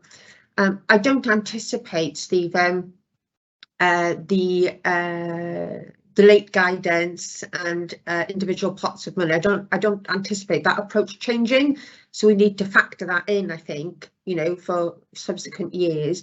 But I just wonder, what can we learn as we go into this crucial period of IMTP planning for the next year? So what have we learned as a result of this process, and how do we incorporate that learning into the new plan? And I just wonder, where we've had control ourselves of some of the activity and we haven't been blown off course through factors outside of our control, have we been a victim of our ambition, which is a good thing, versus the reality of the capacity of the organisation to deliver in this time frame, and how will we reflect on that as we take next steps for the next plan, given the significant pressure we're under, significant pressure staff are under. And I just wonder, do we learn that maybe we need to have a fewer priorities and do them really well and deliver upon them? And then finally, throughout the paper, there is commentary on red rated actions, where they are read, and a narrative really about why that is the case, with the exception of strategic priority 2, which is deliver health improvement priorities, and number 13, which is designing, developing and implementing a comprehensive approach to workforce planning. And I wondered whether you could update the board on why the commentaries in those particular strategic priorities are missing, and why those things are red, because other sections are completed, those two are not. Thank you. We're running ahead or behind time a bit, but I don't want. It's a very, very important discussion that I don't particularly want to curtail unhelpfully. But just for us to keep an eye. Be as brief as we can, if possible. But Steve, and I know that Carol and Pete as well might want to come in with some comments. But Steve, first to you. Yeah. Thank you, Chair, and thank you, Kirsty and Ian. I guess turning to Ian's questions first, can I bring in Deb, Pete, and then Carol, please, and then I'll come back to Kirsty's. Thank you. Thank you. So just picking up the question around access to high quality education and training, you are right, Ian, this is absolutely critical. We recognise the importance. So disappointing to be reporting that we do have one red indicator under the advanced practitioner framework. That doesn't mean that we haven't done a considerable amount of internal work. Also recognising that we are keeping an eye on some of the national developments. We did recognise internally that we needed to align to some of those national requirements, but we have had recent meetings with clinical assistant directors and divisional directors to create a strategic group and an operational group in order to drive forward the advanced practitioner activities. Happy to take any supplementary questions if needed. Pete. Yeah, thank you, Chair. Yeah, and thanks, Ian, for those comments. I totally agree. I guess we're leading a little bit into item 3.4 on the agenda under the digital first heading, so I'll keep it brief. But yes, our digital strategic framework is very important. We had a dedicated board development session, which was looking at that and shaping it a month or so back. And the plan will be to use that learning, to use further input and engagement, and to present at our next board meeting a framework for approval. But I can add more to that under the digital first section. Thank you. Thank you. Carol? Yeah, just on the digital, Pete said that part, and of course, you know, the context is changing and has been changing through this year. So we know that, for example, Welsh Government are reviewing what's called the DPIF, the Digital Projects and Infrastructure Fund work, for example, and we'll need to see what the impact of that is. That had been a £50 million annual investment in digital in Wales, so we will need to understand that as we go through, but that work is underway and positively so, I think. I just wanted to reflect on the process by which we are developing our reporting here. Colleagues who've been around the table for some time will see that the change control process is a new one that we've added in, and it is to give the greater scrutiny and opportunity for learning and reflection on our planning approach. So just responding to Kirsty's comments around that, and you know, we gave it a really good airing in the executive committee, and I'm really pleased with the progress that has been made. If we've missed a couple of comments in red areas, then we'll follow up on that to be sure. But we will be testing our mettle now going into next year in terms of the level of challenge we've got in the system and our need to focus our efforts in perhaps a smaller number of higher impact areas. So I'd agree with Kirsty's comments that this is an opportunity to reflect on that. We've literally just had the NHS planning framework letters from the Minister and from the Director General drop into our inbox. We'll be reflecting on their requirements, but making sure ultimately we're delivering against the needs of the Powys population. So useful reflection. Thank you.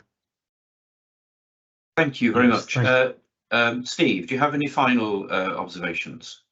No, thank you for all the comments, and Kirsty, yeah, if we missed a few comments, we will reflect on that, and just to reiterate what Carol says, really it's really important to plan and get that engagement at board level with the ownership of that plan, and typically we wouldn't want to see that many changes. It would be more preferable to explain the variance as to why we weren't delivering objective A, B or C, but let's say that this year's been pretty fluid, and I agree with what Kirsty and Carol have said in terms of potentially a narrower set of ambitions and priorities for the new financial year, given the significant challenge in outlook, both financially and service related.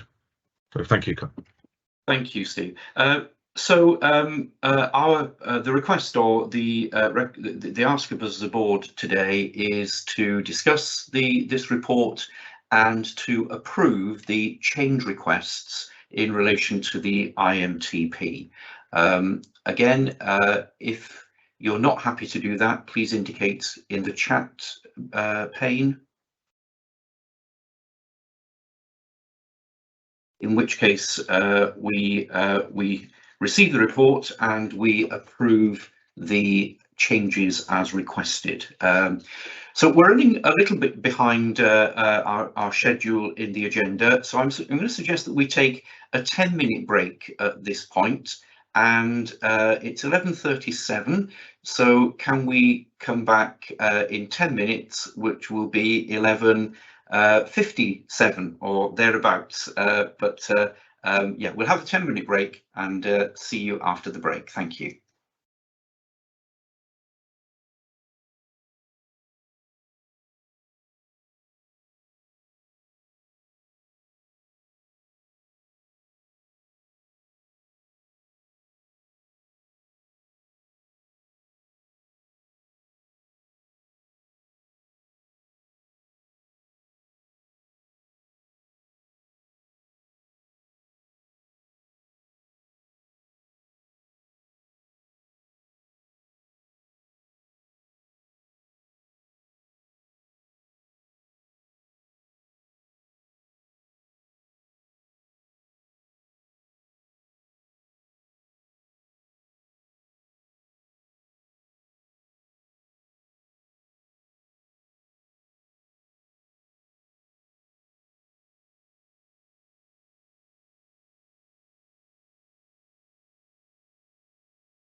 Okay, is everyone back? Okay.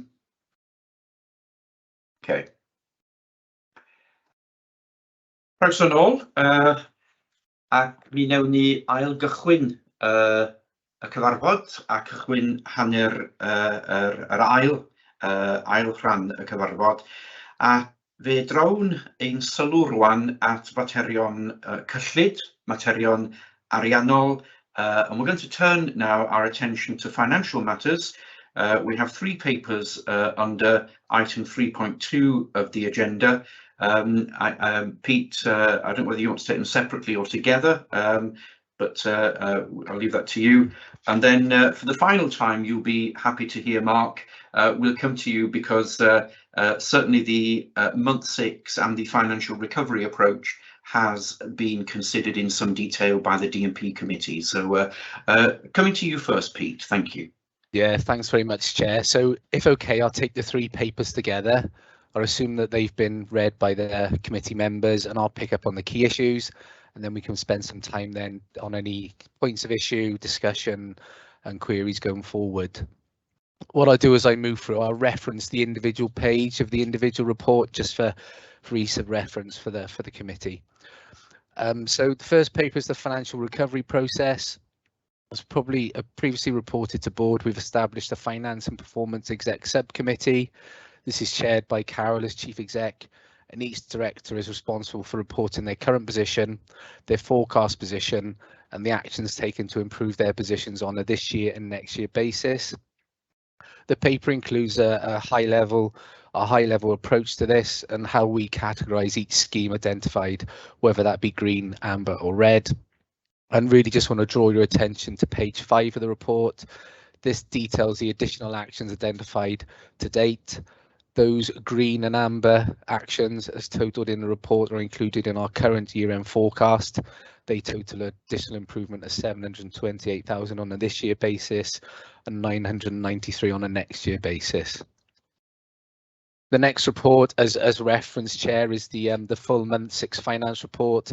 This has been to Delivery and Performance Committee, and it includes the full suite of appendices, including our monthly monitoring return to Welsh Government. This is really to note the detail, and as stated, this has been covered and been through a full Delivery and Performance Committee. So if I could just pick up some key points from the month 7 finance flash report. This flash report has been to Finance and Performance Exec Subcommittee and is included to give an update on the latest position. So as at month 7, the Health Board is reporting an overspend of 4.932 million and continues to hold its forecast deficit position of 7.5 million. As a reminder, the key drivers against this position include long-term complex care, our continuing healthcare position, our commissioning position, as we've touched on and referenced earlier in the meeting. In the main, this relates to English overperformance, or English good performance, I should say, and pressures in the system in relation to emergency care. Non-delivery of savings against our full savings target. Ongoing pressure in relation to variable pay. Again, we have touched on this earlier in the meeting. And pressure against our prescribing position, that we see increase in drug prices going forward. If I can reference you to page 6 in that report, in the month 7 flash report. Sorry, my papers are just slow there. So month 6 gives you an overall outline of our operational variance against the key cost drivers. And what it also does then is includes our ongoing COVID response funding. So as you can see on the table included on that page 6 of the month 7 flash report, we've got a total operational variance position of 15.1 million. Ongoing COVID support funding of 7.6 million, giving us our forecast deficit of 7.5 million. What I do have to flag for the board's awareness is that there are a number of risks against us hitting this forecast deficit, which could deteriorate the position. They're in relation to ongoing growth in relation to continuing healthcare, ongoing pressures in relation to prescribing, as I referenced in terms of increased costs, and further pressure against our commissioning position, again, in the main in relation to our English providers, where continuing good performance or continued emergency pressures could add to further financial cost. So we've got ongoing focus in these areas to reduce our run rate and to mitigate those risks as far as possible, and to deliver us a lowest possible overspend at the year end. If I can then take you to page 7 in the report, and this really details the position and the forecast and those additional recovery actions that I've referenced by director or key service area. I'm not going to go through this in detail, but this is really the mechanism that we're using as part of the Finance and Performance Executive subgroup to monitor the actions being taken on a director level on a service area, and to monitor the delivery of those actions as we move forward. So this is a key performance monitoring table. It will be used as a summary in all ongoing reports at different levels across board, subcommittees and exec committee. If I can then finally take us to the financial outlook going forward, these are included on page 8 and page 9 of the month 7 flash report. Harold has already alluded to the challenging agenda and the challenging outlook going forward. Clearly 23-24 will be a challenging year. We currently have a forecast deficit going forward of circa 15 million, and that's made up of our forecast deficit this year and a number of non-recurrent benefits which have been included in us as for that forecast 7.5 million deficit position. There's further potential pressure against this in relation to the ongoing COVID response costs that I highlighted earlier. The expectation is that those areas will be business as usual going forward into the next financial year. So we will need to have either clear exit strategies to remove that cost, or those costs will have to be covered by other actions within the health board. So it's a significant challenge moving forward. And as we move forward and develop our plan, I think this links in with discussion we've already had. We have to have a clear focus on the priorities, clear action required to reduce our costs, to reduce our run rate across all areas. And it's essential that we continue that pipeline of ideas, pipeline of opportunities that are currently referenced as those red schemes, so that we're fully challenging and fully exploring all avenues to reduce our run rate and our expenditure going forward to meet the challenges that we will face. And clearly underpinning all of our approach, we've got our accelerated sustainability model work, the principles of value-based healthcare. And in these times, in these challenging times, it's even more crucial that we focus on allocating our resource to those areas which will deliver the best outcomes for our population. So a very quick overview of the 3 papers. Happy to take any questions, comments and discuss further. Thank you, Chair.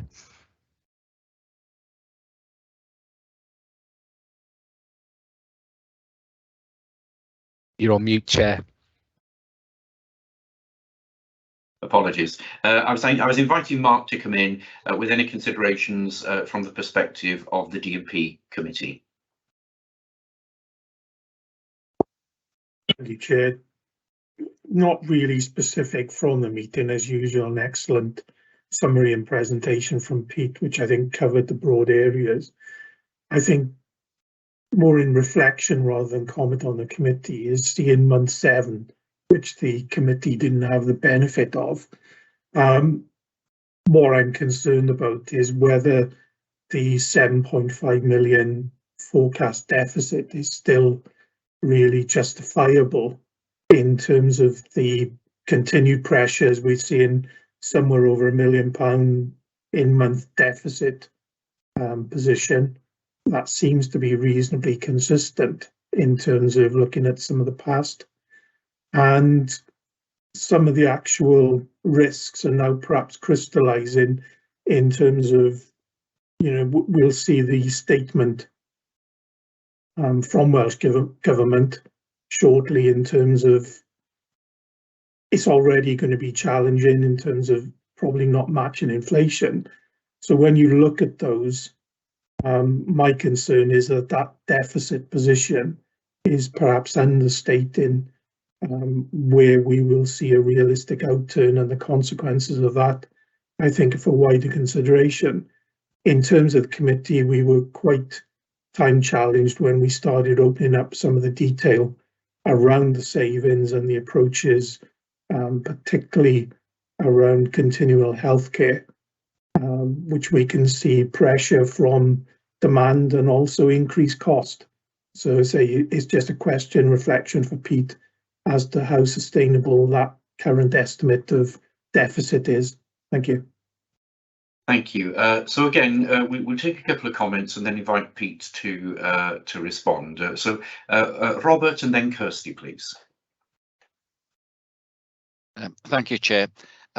Pete, can you quantify the financial consequence of not being able to return patients from DGHs, etc., because of absence of care packages? You know, the impact that's had in the last year, because it is something clearly, if we could get a handle on it, would you know, help us to achieve further economies. And Kirsty?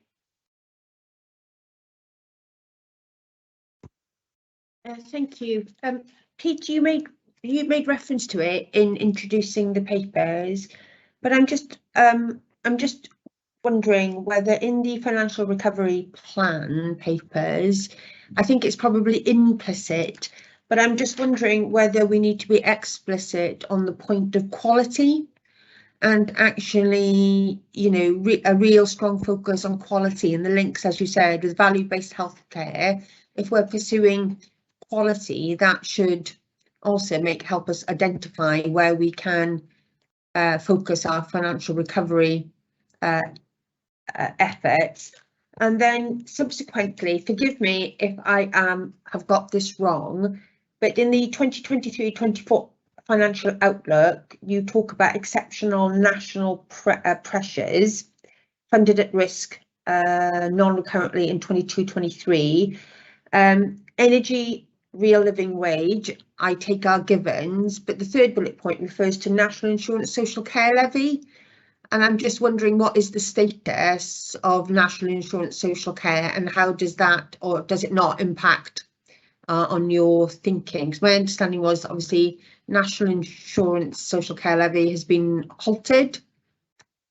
And I just wondered what difference that makes, given that you've still included it in the plan. So you must think that there's still ongoing issues for us in relation to that item. Thank you. Thank you, Pete. Would you like to respond to all of those conservations, please? Thank you. Yeah, I'll do my best to cover all the points raised, so please come back at me if I forget one. So Mark's point about the forecast deficit position of 7.5 million and the risk to that, I think as of month 7 that forecast deficit holds. We highlight the risks, and those risks as they crystallize become part of the forecast. So that is the process we follow. That's why I highlighted the risk, where I highlighted the need for us to focus on reducing run rate, mitigating those actions. So I agree with the comments, Mark. Our forecast would only move when those risks were fully realised, and that's how we update the forecast and risks and opportunities on an ongoing basis. In terms of point 2 and the delayed transfers of care, I can't give you an exact figure, Robert, but we're currently seeing a cost pressure of circa £1 million in relation to Y Valley for their provision of community bed capacity, based on the fact that those people can't be brought back into Powys and an in-county provision of care. So that gives you a feel for the scale of that issue. Is something we can work through in detail around the full cost of delayed transfers of care across all of our service areas and bring to a future committee. Regarding Kirsty's comment about quality, absolutely, Kirsty, quality and financial efficiency go together. Or what we do against each scheme that's identified in that process of financial performance recovery, they are impact assessed, and quality is one of the key parts of that assessment. So I totally agree. And that aligns with the messaging we're given across the board to all individuals, all budget holders, to focus on quality, doing things right first time, not needing to revisit, and all those other factors make a big difference to our finance efficiency and fit nicely with the value-based healthcare, as you referenced. I totally agree. In relation to the national insurance increase, yes, that's now been reversed. It was included as part of the early part of our plan for those months. In terms of the going forward outlook, we're working on that assumption that the ongoing COVID response will be business as usual and will be a cost pressure. We're still unclear in relation to those exceptional national cost pressure areas, and that will be something that we will pick up and work through when we get the details of the Welsh Government budget and our financial allocation that we received just before Christmas. So agree with all the points, and hopefully those answers help to reference how we will deal and consider those going forward. Thank you, Pete. I think, Stephen, you'd like to come in as well with some additional comments. Please do. Yeah, thank you, Chair. It's right in terms of the forecast really for the current financial year, because Pete and I and our teams work closely together to build that that forecast for the remainder of the financial year, and it's not without its challenges in terms of particularly with our English commissioned overperformance, as Pete said. The more work they do, the higher level of expenditure that we incur, and so in terms of reducing backlogs, that is a good thing. But at the same time, they're experiencing winter pressures, and they're cancelling some of that activity in the planned care arena. So the forecast is built up jointly across our teams with some of those parameters in mind. Thank you. Thank you, Pete. Are there any other anyone want to come back on anything we've heard, or any additional contributions that anyone would like to make?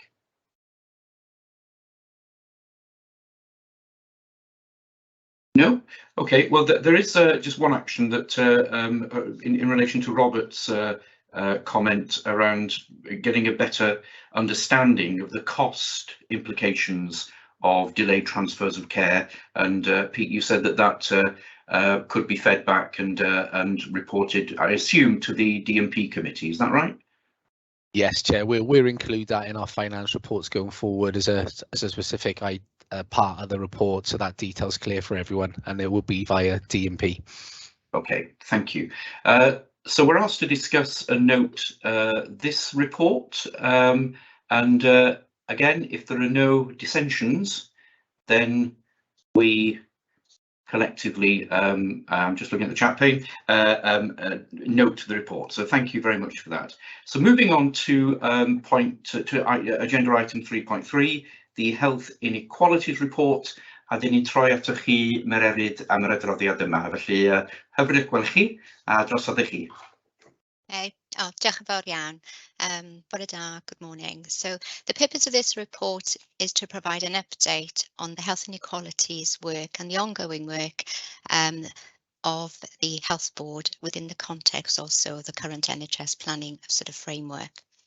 So health inequalities is influenced by many factors, and predominantly by where an individual is born, grows, lives, educates, works, and also the socio-economic environment can all influence individuals' health, both positively and negatively. And these factors are also complex and interlinked, and also there's a risk of them becoming intergenerational. So prior to the pandemic, improvements in life expectancy had slowed down in Wales and in England, and the gap between life expectancy between the least and the most deprived fifths had also worsened. And as members will be aware, there's evidence from the emergency phase of the pandemic that COVID reflected and exacerbated existing health inequalities. And within the current socio-economic context and cost of living pressures, there's further risks that health inequalities could also be worsened. So within the report, members would have seen that for Powys population, the data shows that life expectancy and healthy life expectancy are amongst the highest average for health boards across Wales, which is positive. However, there are differences between groups within our area, and particularly when we look at most and least deprived areas. So within the planning of the Health Board going forward, there's a refocus on the continued work on health inequalities and the role that the Health Board can play, and that includes continued working in partnership to address the wider determinants of health as an anchor organisation and a large public sector employer within Powys, and then directly as a provider and commissioner of healthcare services. There are opportunities to enhance and consolidate our work, and particularly looking at data and sources and how we provide services and evidence-based approaches according to the scale and intensity of health need. So I'm asking members really to note the report and to reaffirm the Health Board's commitment for positive action to tackle health inequalities. Diolch yn fawr. Diolch Myrryd, gwerthfawrogi. So we have a question from Robert, please, Robert. Yeah, thank you for the report. But there are additional sources of inequality, I think, that particularly apply to POWIS, and these also satisfy the definition of inequalities. And this includes the substantial and endemic differences in commissioned provider performance, also the distances that patients have to travel, which might well be increasing. The impact of these factors is much greater than in most or all of other health boards. I know that at least one of these factors is identified in other reports, but my concern is that colleagues from other health boards or Welsh Government reading this report might not pick up on these additional factors. By not including them, we are losing an opportunity to highlight the consequences of our rural and multi-provider status. So my first question is, shouldn't these factors be alluded to? Shouldn't they be discussed in this document? And then second, and to anticipate some work which will arise from one of our subcommittees, a comparison of POWIS with other health boards in matters like lifespan is not always illuminating, and we might not be doing as well as we think. We don't know. We are attempting to identify areas outside Wales that can act as better benchmarks for this purpose, similar areas of population. And I would expect comparisons of POWIS and relevant areas to be included in reports of this kind in the future. So my second question is whether or not that would be a reasonable expectation. Thank you. Thank you, Robert. Carol wants to come in, but Myrryd, any response to that from you initially? Yeah, absolutely agree in terms of inequalities, in terms of access. So in terms of the healthcare sort of role, that is around prevention, diagnosis, early intervention, treatment, and within that, access and uptake is an area that can be looked at for services, and quite rightly in terms of distance travels and access, and how that can contribute to inequality. So it is, as you say rightly, for residents in terms of travelling, and that would be a contributor to health inequalities, and that would be captured within terms of the overall sort of heading of healthcare and how that adds to inequalities. So I pass to Carol now. Please, Carol. Yes, thank you. Thanks very much. Thanks, Robert, for those observations. They're really, really helpful and important, and in some way part of the reason for this report to come to the board now at this juncture, as we are doing two interconnected pieces of work. Pete mentioned the accelerated sustainable model work, and it's really fundamental, the issues of equity and equity of access, including all the issues that may stem from the cost of living challenges and the choices people will be making on where to spend their very limited money, and the benchmarks to other areas particularly important for us, given the sort of uniqueness of our communities, our geographies in Wales. We're looking further afield here. One of the comparators, for example, is Eden in Cumbria. They have the same 26 people per square kilometre population sparsity, and understanding who are our sort of potential comparators where we can start to understand either on geographical levels or on other characteristics. We are having some development time as a board, and I was really keen to see this work coming through and really helping us or influencing us in terms of the priorities that we have going forward. And if we are making resource choices, which that is now becoming clearer and clearer, we will be, how we take the inequalities challenges into account. So just a couple of comments from me, Chair, on the importance of this and featuring as a core element in our planning going forward. Thank you. A last comment from Mark, please.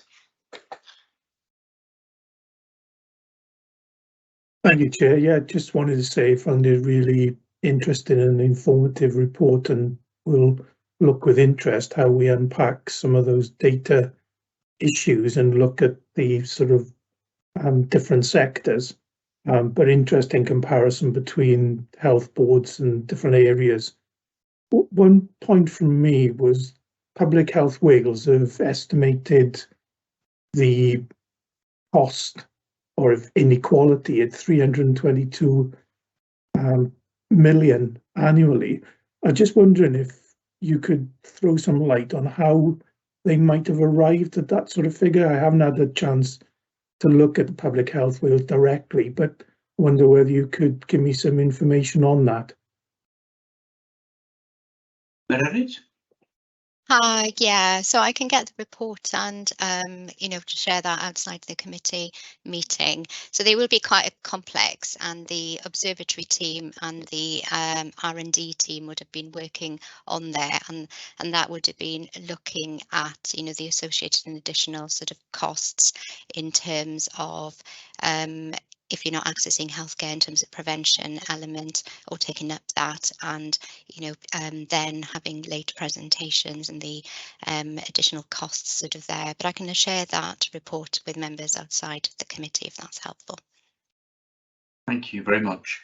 So just pick up on Carol's point that you know, health inequalities and the purpose of it being on our agenda today is to give it the prominence that it needs and deserves. And certainly as we look to developing our IMTP for next year, then we will be looking for this to have that focus within the IMTP. We've yet to fully consider and digest the framework that's just been released for the development of next year's IMTP, but actually whatever the content of that framework is, health inequalities clearly is a high priority focus area for us, and indeed for health generally. So and as you say, Carol, we as a board will have time and opportunity very soon to begin to work together on those issues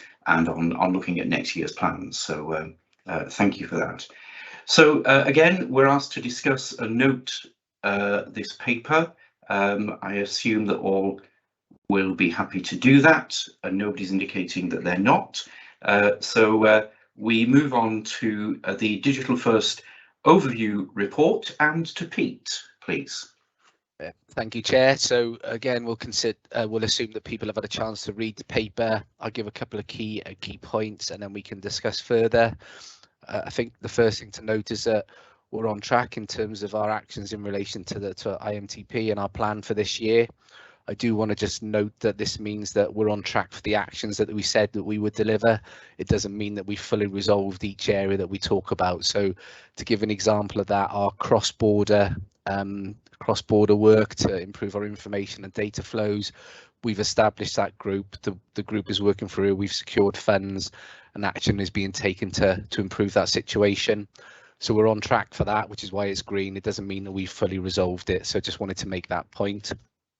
Just really want to pull out some key developments. So the first one being our MediLogic endoscopy system that has now been updated and implemented, and we're actually the first health board in Wales to be on a cloud-based system for that. So we're leading the way in Powys on that one. In terms of our Civica rescheduling tool, locally we're ready now for installation and adoption. There has been a national issue in relation to cyber and a supplier issue, which has now been resolved. So we're looking forward to taking that forward. Just wanted to also reference Attend Anywhere. Since 2020, 12,000 appointments have been completed using this method. We'll note that we've seen some reduction in its use of over recent months, and we're looking to relaunch and re-emphasize the benefits of using Attend Anywhere, of course, obviously when clinically appropriate.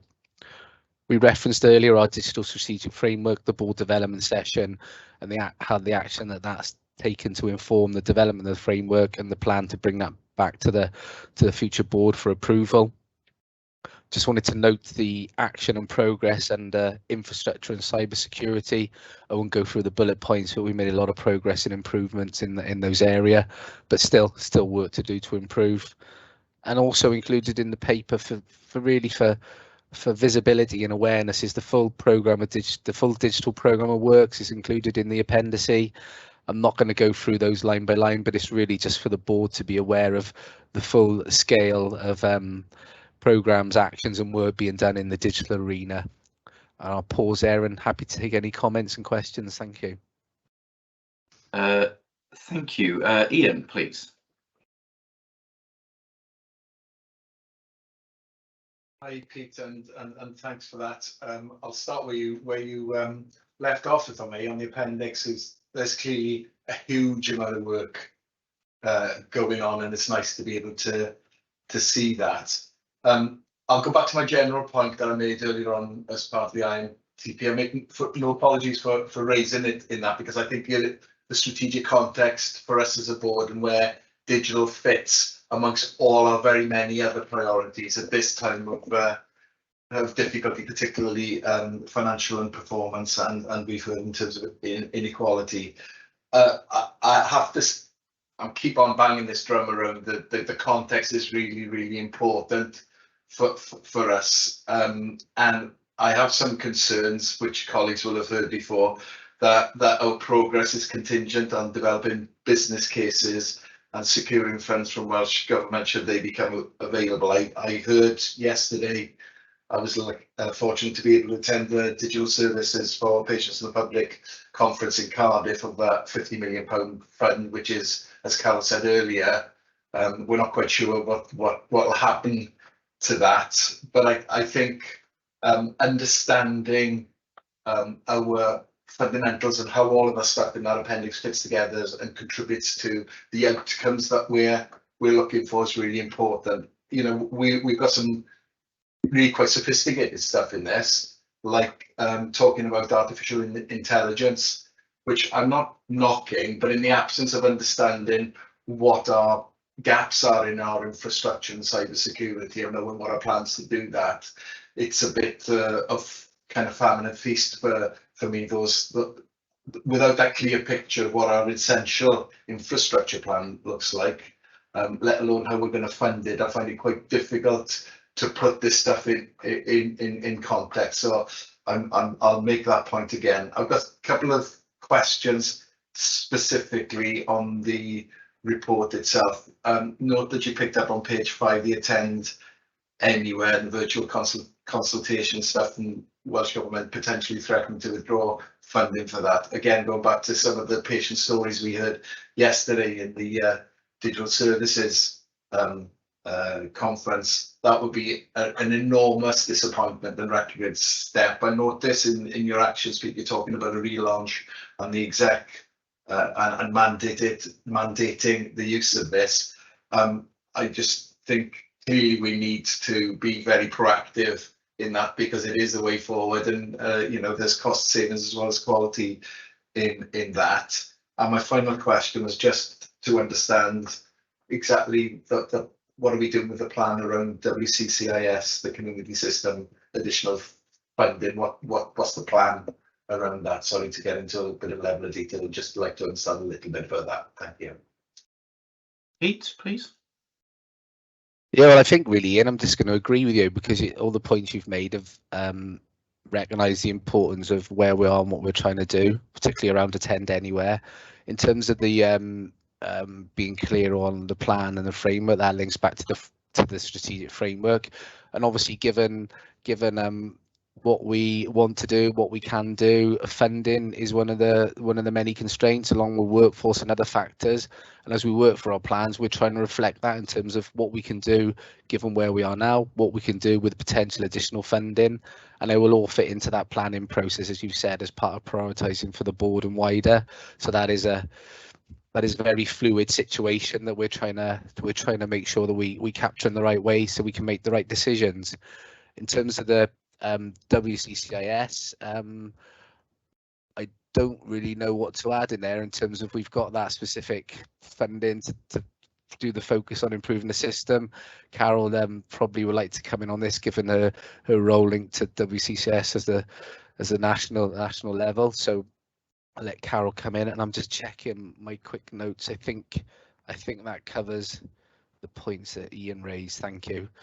Just before we go to Carol, Pete, just for my own clarity, so you mentioned earlier that in response to Ian's question earlier, that the draft strategy, as it were, is nearing the point at which it can be brought to board for consideration and approval. And you mentioned it's probably coming to the next board meeting. Is that right? That was the original plan, and I may look to James just to confirm that is when it's scheduled to come to the next board. But that is the initial plan. Yeah, James is nodding, so yes. Okay, thank you. Carol, please.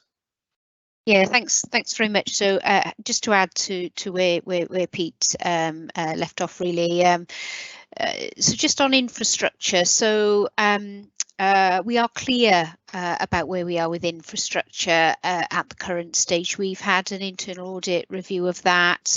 We've had detailed discussion at the executive committee around our challenges around infrastructure. Some of it's pretty basic, so to acknowledge that, but also some of the challenges around supply chain and being able to actually push ahead really quickly with some of the solutions on that. So we know where we are, we know what we need to do, and we know what we will be doing on that. On cybersecurity, clearly this is a modern day threat and a very serious one for everyone. We've had an external review as part of Wales, each organisation in NHS Wales, so we know where we are on that, we know what our actions are, and we know that we have been able to increase our organisational capacity and capability around that. So I think they're two really important things, and often, Ian, as you've alluded to previously, they're the things that are under the bonnet that people may not necessarily see. The DSPP, which is about digital services for patients and public, is a real development where it potentially provides a new offer to the public in Wales. We've got used to having our COVID pass or putting in our COVID results into the apps, and I think that offers a lot of potential for us. On funding, we have got an approach in Wales where a lot of the funding for digital is coordinated and managed centrally rather than an allocation put into the core NHS delivery organisations budgets, so our budgets. There are probably some pros and cons to that, Ian. But you know, it does, where we are working on a Once for Wales, and we're increasingly working in that way, provide opportunity in terms of not wasting money by duplicating. So we will be very keenly looking at the ongoing approach there. And then on WCCS, as the report says, strategic review of the WCCS programme, which is Welsh Community Care Information System, for those who don't know what it stands for.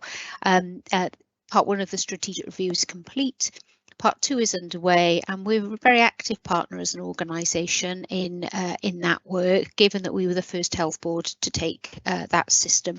Very important decisions to be made over the next couple of months in relation to that, and I think we're ideally placed with people like Vicky Cooper's participation and our own staff's experience to influence the next stage of that. Thanks, Chair. Thanks, Carol. Again, the clock is threatening to beat us, but Mark and Ronnie would like to come in. So if I come to you two, Mark and Ronnie, and then we'll invite some final response from our exec colleagues. So Mark, please. Thank you, Chair. Yeah, I was attend anywhere. Be interested to unpack why and the reasons for the fall in the utilisation. So, for example, is it patient-driven or is it practitioner-driven?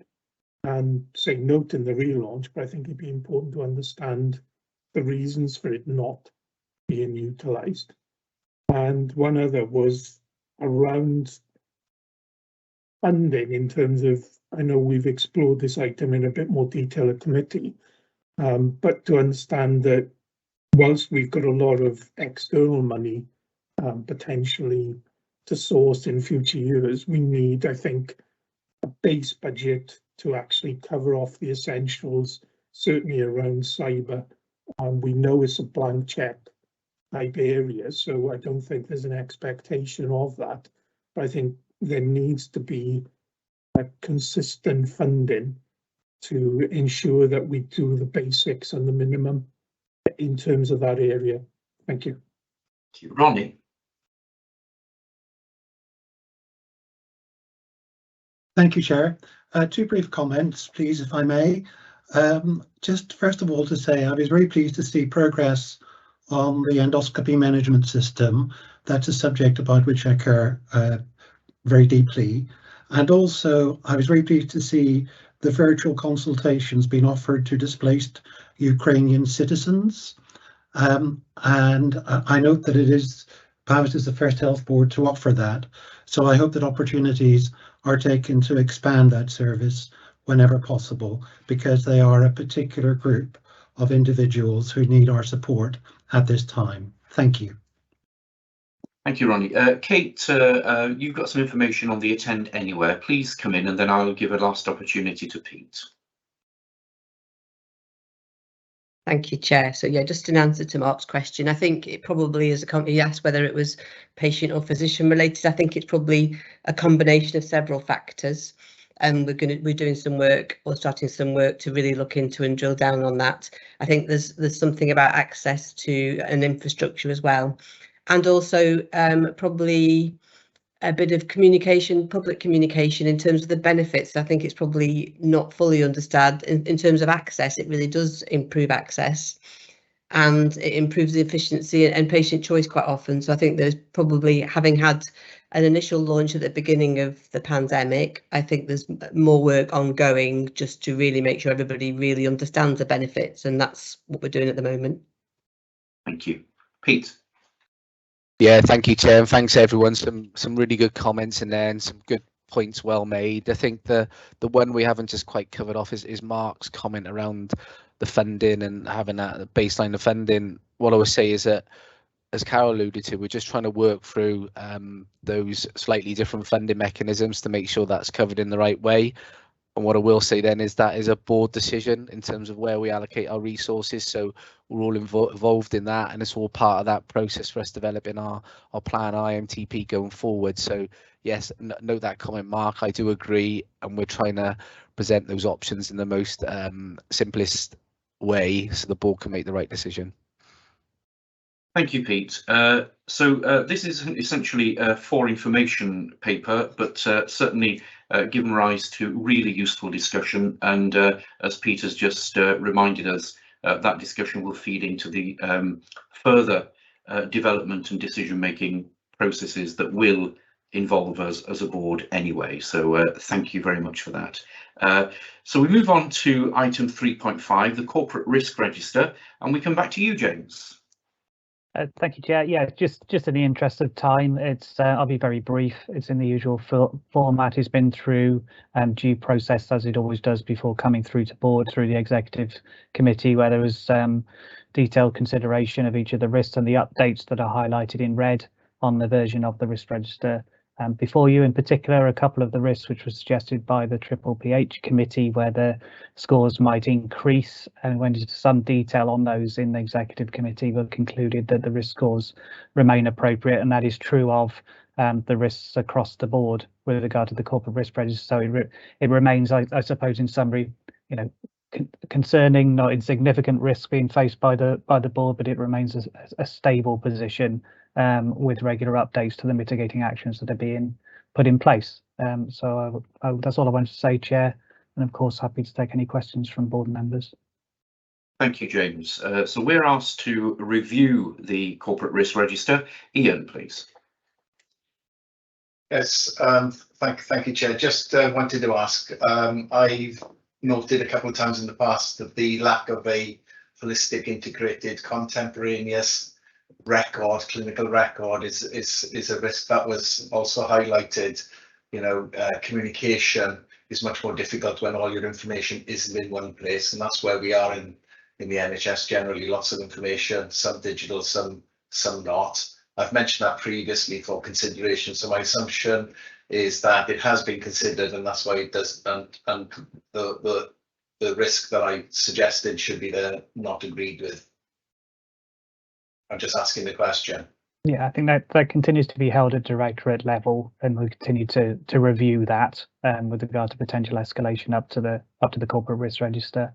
Carol, I don't know if you wanted to add to that.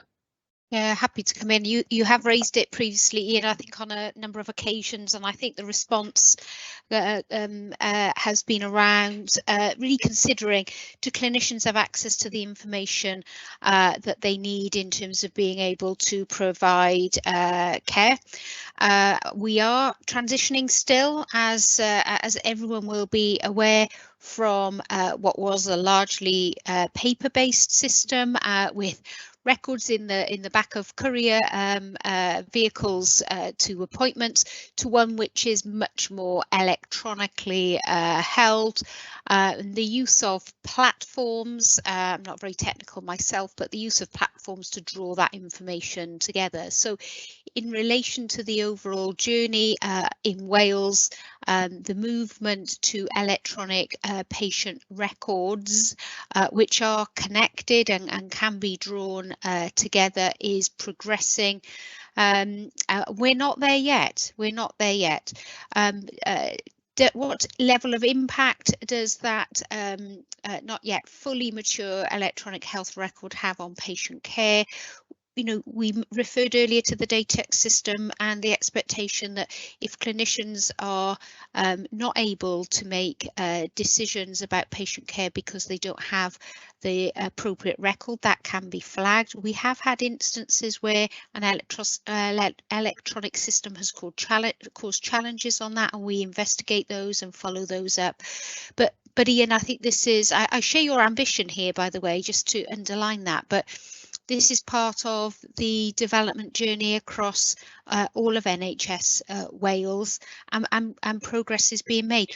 Not least, you know, one of the things that we are progressing, which we've just seen in the digital report, is the sharing of records across the border with our colleagues in England, where our patients access some of their care. So I think we can evidence a whole host of work going on in relation to that. So that's how we're dealing with that at the moment. I'm sure it will remain a pretty lively debate in terms of the pace with which Wales is able to move on that. But thank you, Ian. Simon. Thank you, Chair. My question's in relation to risk 005 on page 15 of well, page 16 actually of 30. It was just, there's a reference there to developing a funding proposal for greater throughput within neighbouring providers in England. I just wanted to ask, when might that happen? What's the chance of success, and when might we see an impact? Who wants to take that? Carol, are you going to come in on that, or? It's page 16 on the admin control paper pack, the mitigating action. Yeah, thanks very much, Simon. I was having a look to see if, because the cross-border related issues, whether other colleagues wanted to comment on that. I can see Steve's put his camera on, so I don't know, Steve, if you want to. Otherwise, I'm happy to speak. You know, there's a lot of work going on in this arena, Simon. Yeah, thanks, Steve. Yeah, thank you. I'll make a start on this one. Thank you. So this is about seeing what we can do to support other health boards across Wales with the reduction in their long waits. So there's a couple of options. They could treat them themselves within the capacity that they've got. Some of the lower case complexity we can move back to Paris, as I indicated earlier. And then there's the other option where we use our English contracts to support long waiting patients that we can't treat ourselves, so spinal activity, hips and knees and so on and so forth, and put those through our English contracts. That would create an additional cost pressure for us because of the way the payment mechanisms work for us with our cross-border colleagues, but it is an option. And so what we're trying to do is work with those English commissioners to see what capacity they've got, because they've still got long waiters themselves, but they haven't waited as long as the patients in Wales, and to see where we can dovetail those in to their capacity plans, but also clearly in conjunction with patients and their willingness to travel and follow-up care required thereafter if necessary. Okay, thank you. Thank you.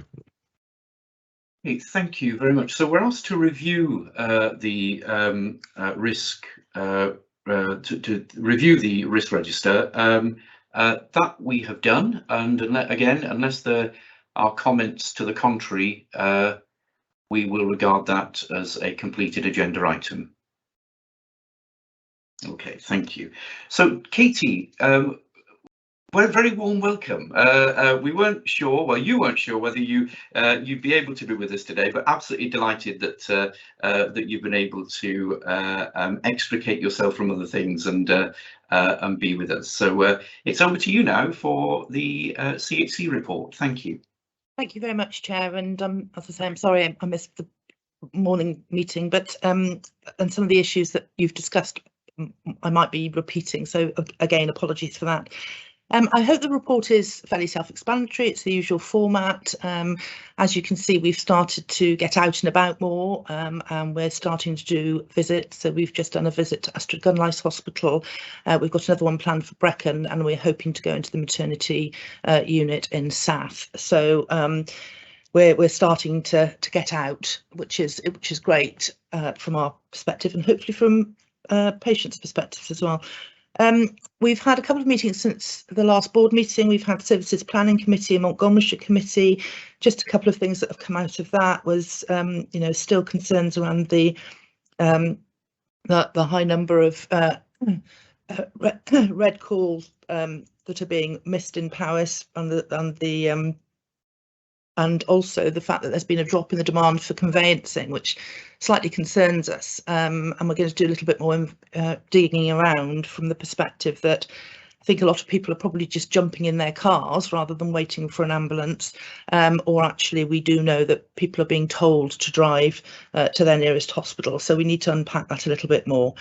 I've given you some advocacy data. I think it's really positive. My advocate and the Putting Things Right team meet on a weekly basis, and I think you can see from those statistics that actually a lot of those cases are now resolved locally and are not moving forward into sort of further resolution or the ombudsman. So I think there's been a huge benefit in that sort of communication and that joint working that's going on between both teams. I just wanted to share our thanks, I suppose, really.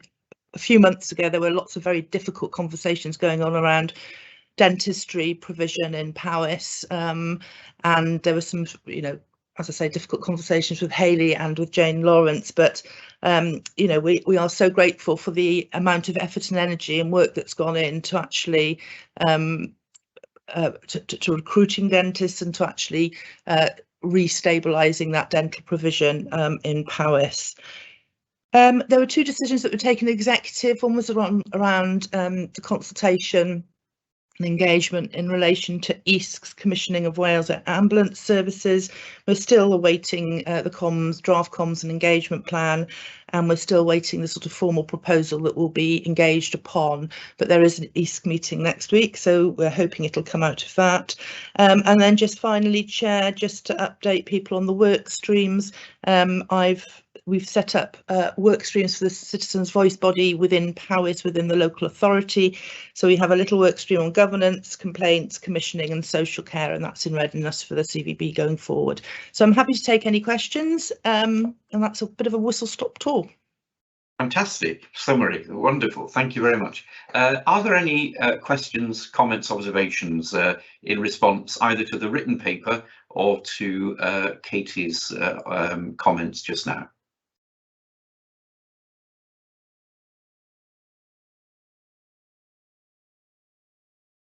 I can't see anyone wanting to come in at this stage. You've clearly stunned, well, Carol wants to come in now. I was going to say you've stunned everyone into delirious silence, Katie, but clearly not. It takes a bit more than that for me, Katie. It takes a bit more than that. You know, a couple of things. You know, thank you for the thanks on dentistry. You know, dentistry is a national issue, and I've got to say, as a health board team, you know, we've been working hard on this, and colleagues been working hard on that, and we may have more news to come as yet. You know, contracts and those sorts of things being managed through the process. So credit where it's due. There's still a long way to go, but thank you for recognising that. I just wanted to make a comment on EMITS. I made it earlier in the meeting, but just to say that ESC is next week. There is an expectation that we have the material to engage people, and the material is really important because we need to get underneath what the proposal really is, the benefits and any potential disbenefits, so we can make a balanced, an informed decision. But I haven't seen that as yet, so I know it's complex and there's lots of information. So I'm looking forward to seeing what progress has been made. We want to get out and speak with people, and very important that the role of the CHC and ourselves as a health board working with ESC, I think that sort of trio respecting each other's roles is really key. So thank you for the work on that as well. There we are, Chair, just a couple of comments. Thank you. Hayley. Yeah, thank you, Chair. Thank you, Katie. I just wanted to comment really on the insights that you've been bringing forward to us with your Have Your Say, Your Subject Matter monthly survey work that you've been doing. And just to reassure the board really that we receive that within the organisation, we look at that, but also there was a really helpful conversation that took place in the patient quality and experience committee around how we triangulate and pull together all of this information around public and patient views and insights, and it was just really really grateful for the work that you're doing on this, Katie, and how we can actually respond to that. It gives us some really interesting insights that we are working together with you to try and resolve, so thanks for your work on that. Thank you, Hayley, and I'm sorry I missed that meeting. I was poorly and I couldn't send anybody else, but I know Claire and I have had a chat as well and a catch up, so I think that's a really positive step forward. Thank you. Thank you. I can't see anyone else coming in, but just from me, Katie, you mentioned the transition, as it were, to the new CVB body that's underway. Really grateful for the update you gave to our joint board meeting that was held recently. Change is never easy, is it? And often brings with it certain uncertainties and so on. So, I think from my perspective, I'm sure from the board's perspective, appreciation of the way in which we work together, and my early days in glimpsing that has been very positive and very constructive. Again, respecting our distinctive roles, and a commitment to supporting that change to the new body and to working with the new arrangements as constructively and as positively as has been the case. So yeah, we'll journey together. Thank you, Chair. Okay, well, if that's all for Katie, then we turn to item 3.7 on the agenda and the assurance reports from the various committees. So we turn firstly to the Exec Committee and to Carol. Yes, thanks very much, Chair. It is a long report. You'll be able to see the areas that we have covered through the executive committee meetings and some of those sub groups that we have got in place. I haven't got any specific matters to be escalated to the board other than those that I have included in my report earlier at the top of the meeting, and those reports that have come through as part of agenda business. So thank you, but happy to take any comments and questions. Okay, so we'll just pause slightly after each of these, just in case there are any questions or observations, contributions from board members. I can't see any in response to the Exec Committee, so we move on to Audit and Risk, and Mark. Of course, we've come to you several times, Mark, so it may be that we've covered most of that, but nonetheless, please carry on. Thank you, Chair. Yeah, I think, as you said, we've covered quite a bit. The only one point to note is that we had a report from internal audit, which gave us limited assurance against one item in terms of that. I think we've done some work within the committee and in committee sessions, actually looking around those aspects. And I think we've got more assurance from that, but just noting that that report was there, and I think it was disappointing, but not unexpected to some degree. So other than that, any questions? Thank you.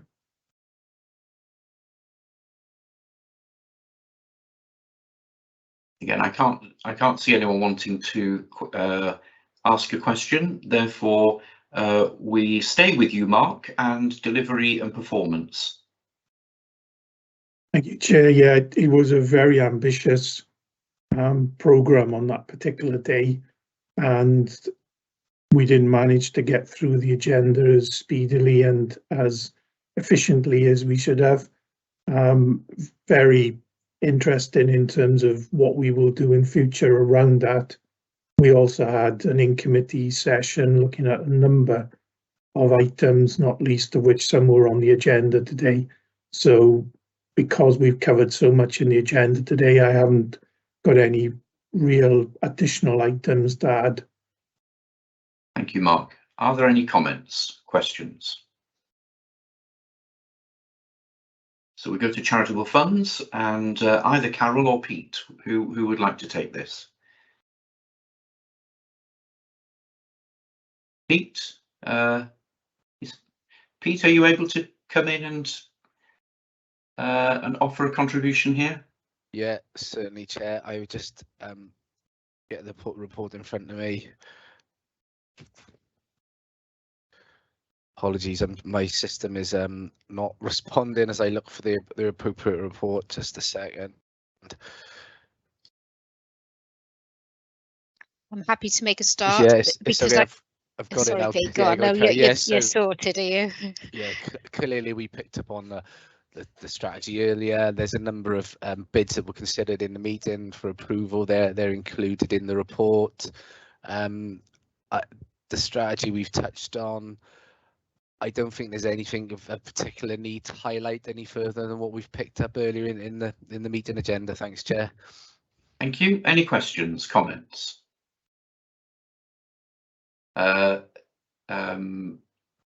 Yes, please, Hayley.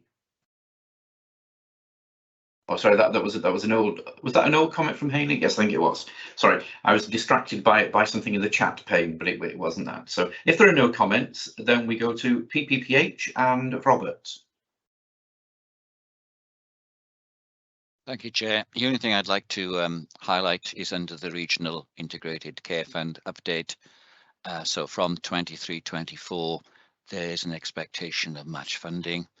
Set against the challenging financial background, there'll be some quite difficult decisions probably to make at that stage, and that will need to be part of our planning cycle. So just to highlight that, Chair, thank you. Thank you. Carol, you want to comment? Yes, just a bit of an update on that, Robert.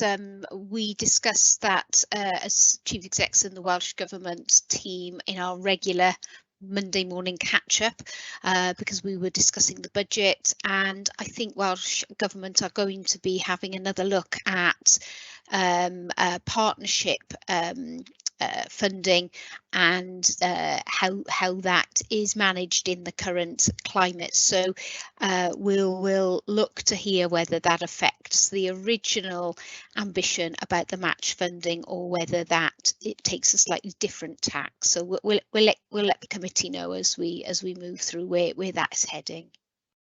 Thank you.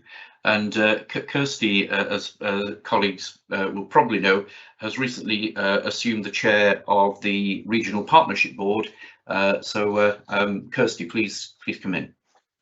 Yes, just to respond to Robert's comments, those concerns, Robert, are shared across the RPB network, and were one of the agenda items that RPB chairs brought to the attention of the Minister and the Deputy Ministers at their recent meeting. The case was put by Anne Lloyd, who has recently taken over the chair of the Gwent RPB. So just to reassure that those messages from your committee, Robert, are factored into wider RPB discussions. We're not alone in those concerns, and those concerns are being articulated, as Carol said, through various channels to Welsh Government. Thank you. If there are no other contributions, we move finally to the Workforce and Culture report, and Ian.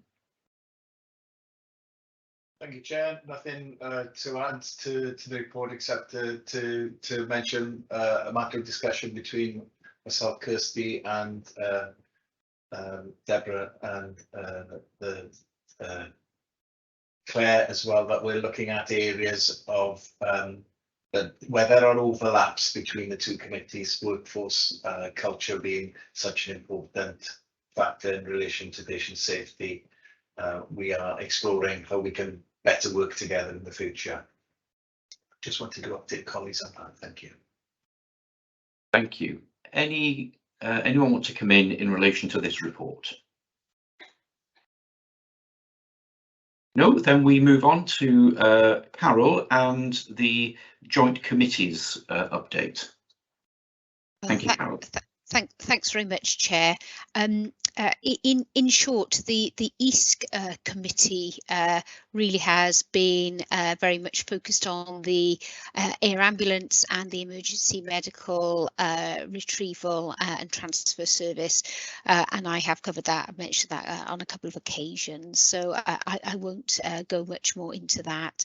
I do just want to touch on the Welsh Health Specialised Services Committee, because work has been underway in planning ahead for next year and the period beyond. And when we met last, we had not had the autumn statement shared with us, so the note sort of predates what has been an emergent financial picture that is extremely challenging.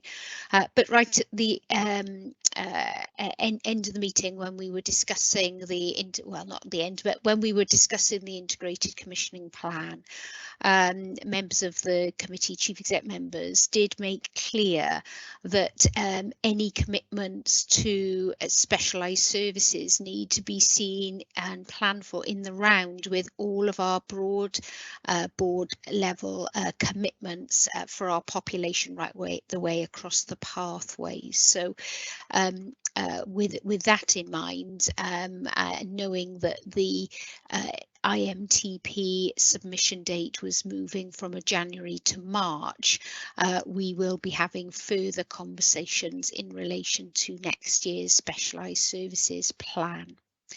Other than that, I think the notes are reasonably self-explanatory. There are links to the papers there, and of course we have a couple of our own colleagues who are involved in EASC business who sit around this board table as well. So thank you. Thank you. Mark.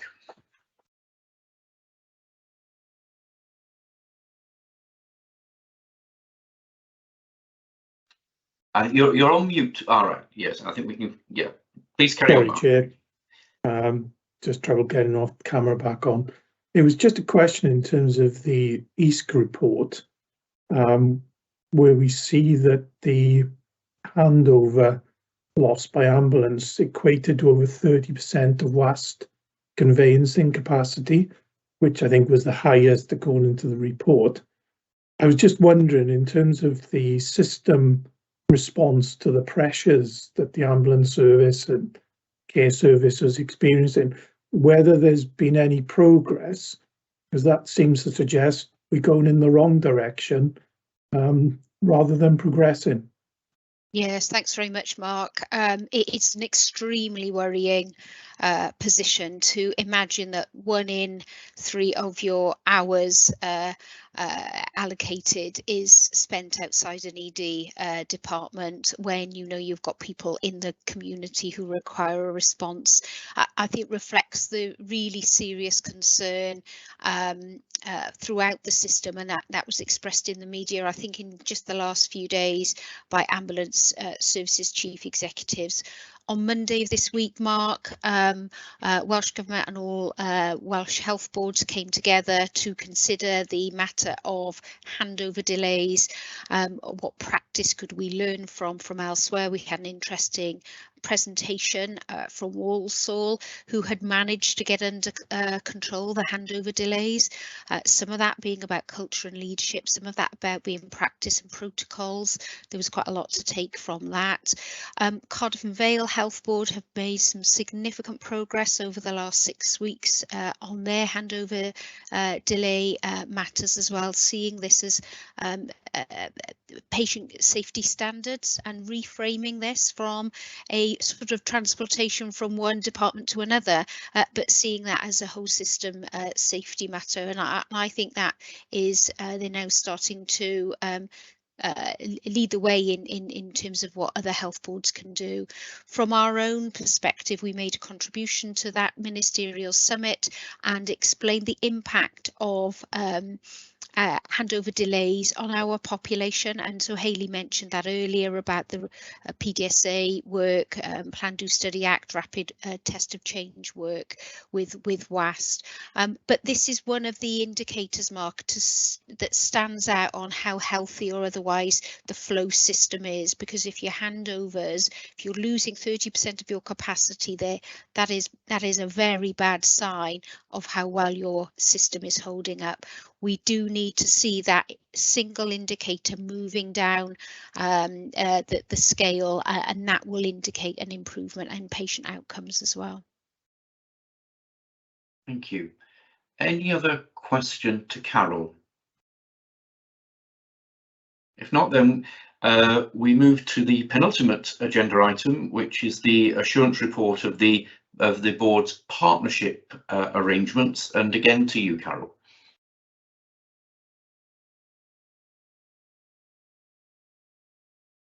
Sorry, pressing all my buttons, not very timely way. So there may be some other colleagues. So Pete leads for the NHS Wales Shared Services Partnership Committee. But in relation to the Regional Partnership Board, of course, we have now Kirsty as the chair of that board. So that's fantastic. And Carl, you and I are on the Public Services Board. And just this afternoon, we have the Joint Partnership Board, which is a bilateral with the local authority. So we've got the meeting of the JPB due this afternoon, and I think there's a very positive working outlook between both authorities, particularly in the challenges that we've got ahead of us. That follows our session on the 7th of September, I think it was, where we came together. But in terms of the Regional Partnership Board, so a number of key items, but two in particular came through. One is the changes that we have been making to the partnership arrangement. So we now have a Regional Partnership Board executive, a smaller group of the multi-agency leaders coming together. We've only held one meeting, but so far that was very positive. And that really is a shift to try and ensure that we are focusing on the whole system and the whole of the resource available to the partnership in its broadest sense, rather than what we had tended to be focusing on, which is managing the grant money, which Robert referred to earlier. So there's that item, and the second item was the escalation of concern around the winter resilience. And as I've mentioned earlier, that is of significant concern, and we will be stepping up further our actions in relation to that. Thank you. Thank you. I'll just pause for a moment, just in case be it Kirsty or others might want to come in on the partnership arrangements. Kirsty, please. Yeah, just to say that the first RPB that I chaired was the end of last week, which meant that we weren't in time for papers for this particular board meeting. So just to assure colleagues that there will be a full report on RPB activity at the next board, but because of the timings of meetings, it was not, the meeting didn't happen in time for this particular board meeting. Thanks, Kirsty. If there's nothing else on that item, we move to the final item of the agenda, which is the report on the Local Partnership Forum. Deb. Thank you, Chair. This is a really important forum where we get together and discuss relevant and pertinent matters with our trade union colleagues. What you have is a summary of the discussion at the last meeting, which was in October. Nothing within that I would want to draw to the board's attention over and above some of the matters we've already discussed today. Happy to take any comments or questions. Thank you. Anyone like to come in?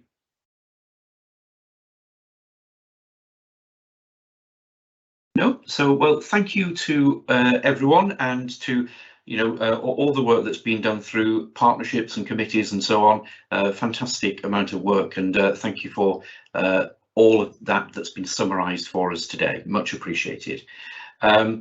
Just before, well, I haven't been informed of any other business, but is there any other item of urgent business that anyone needs to raise?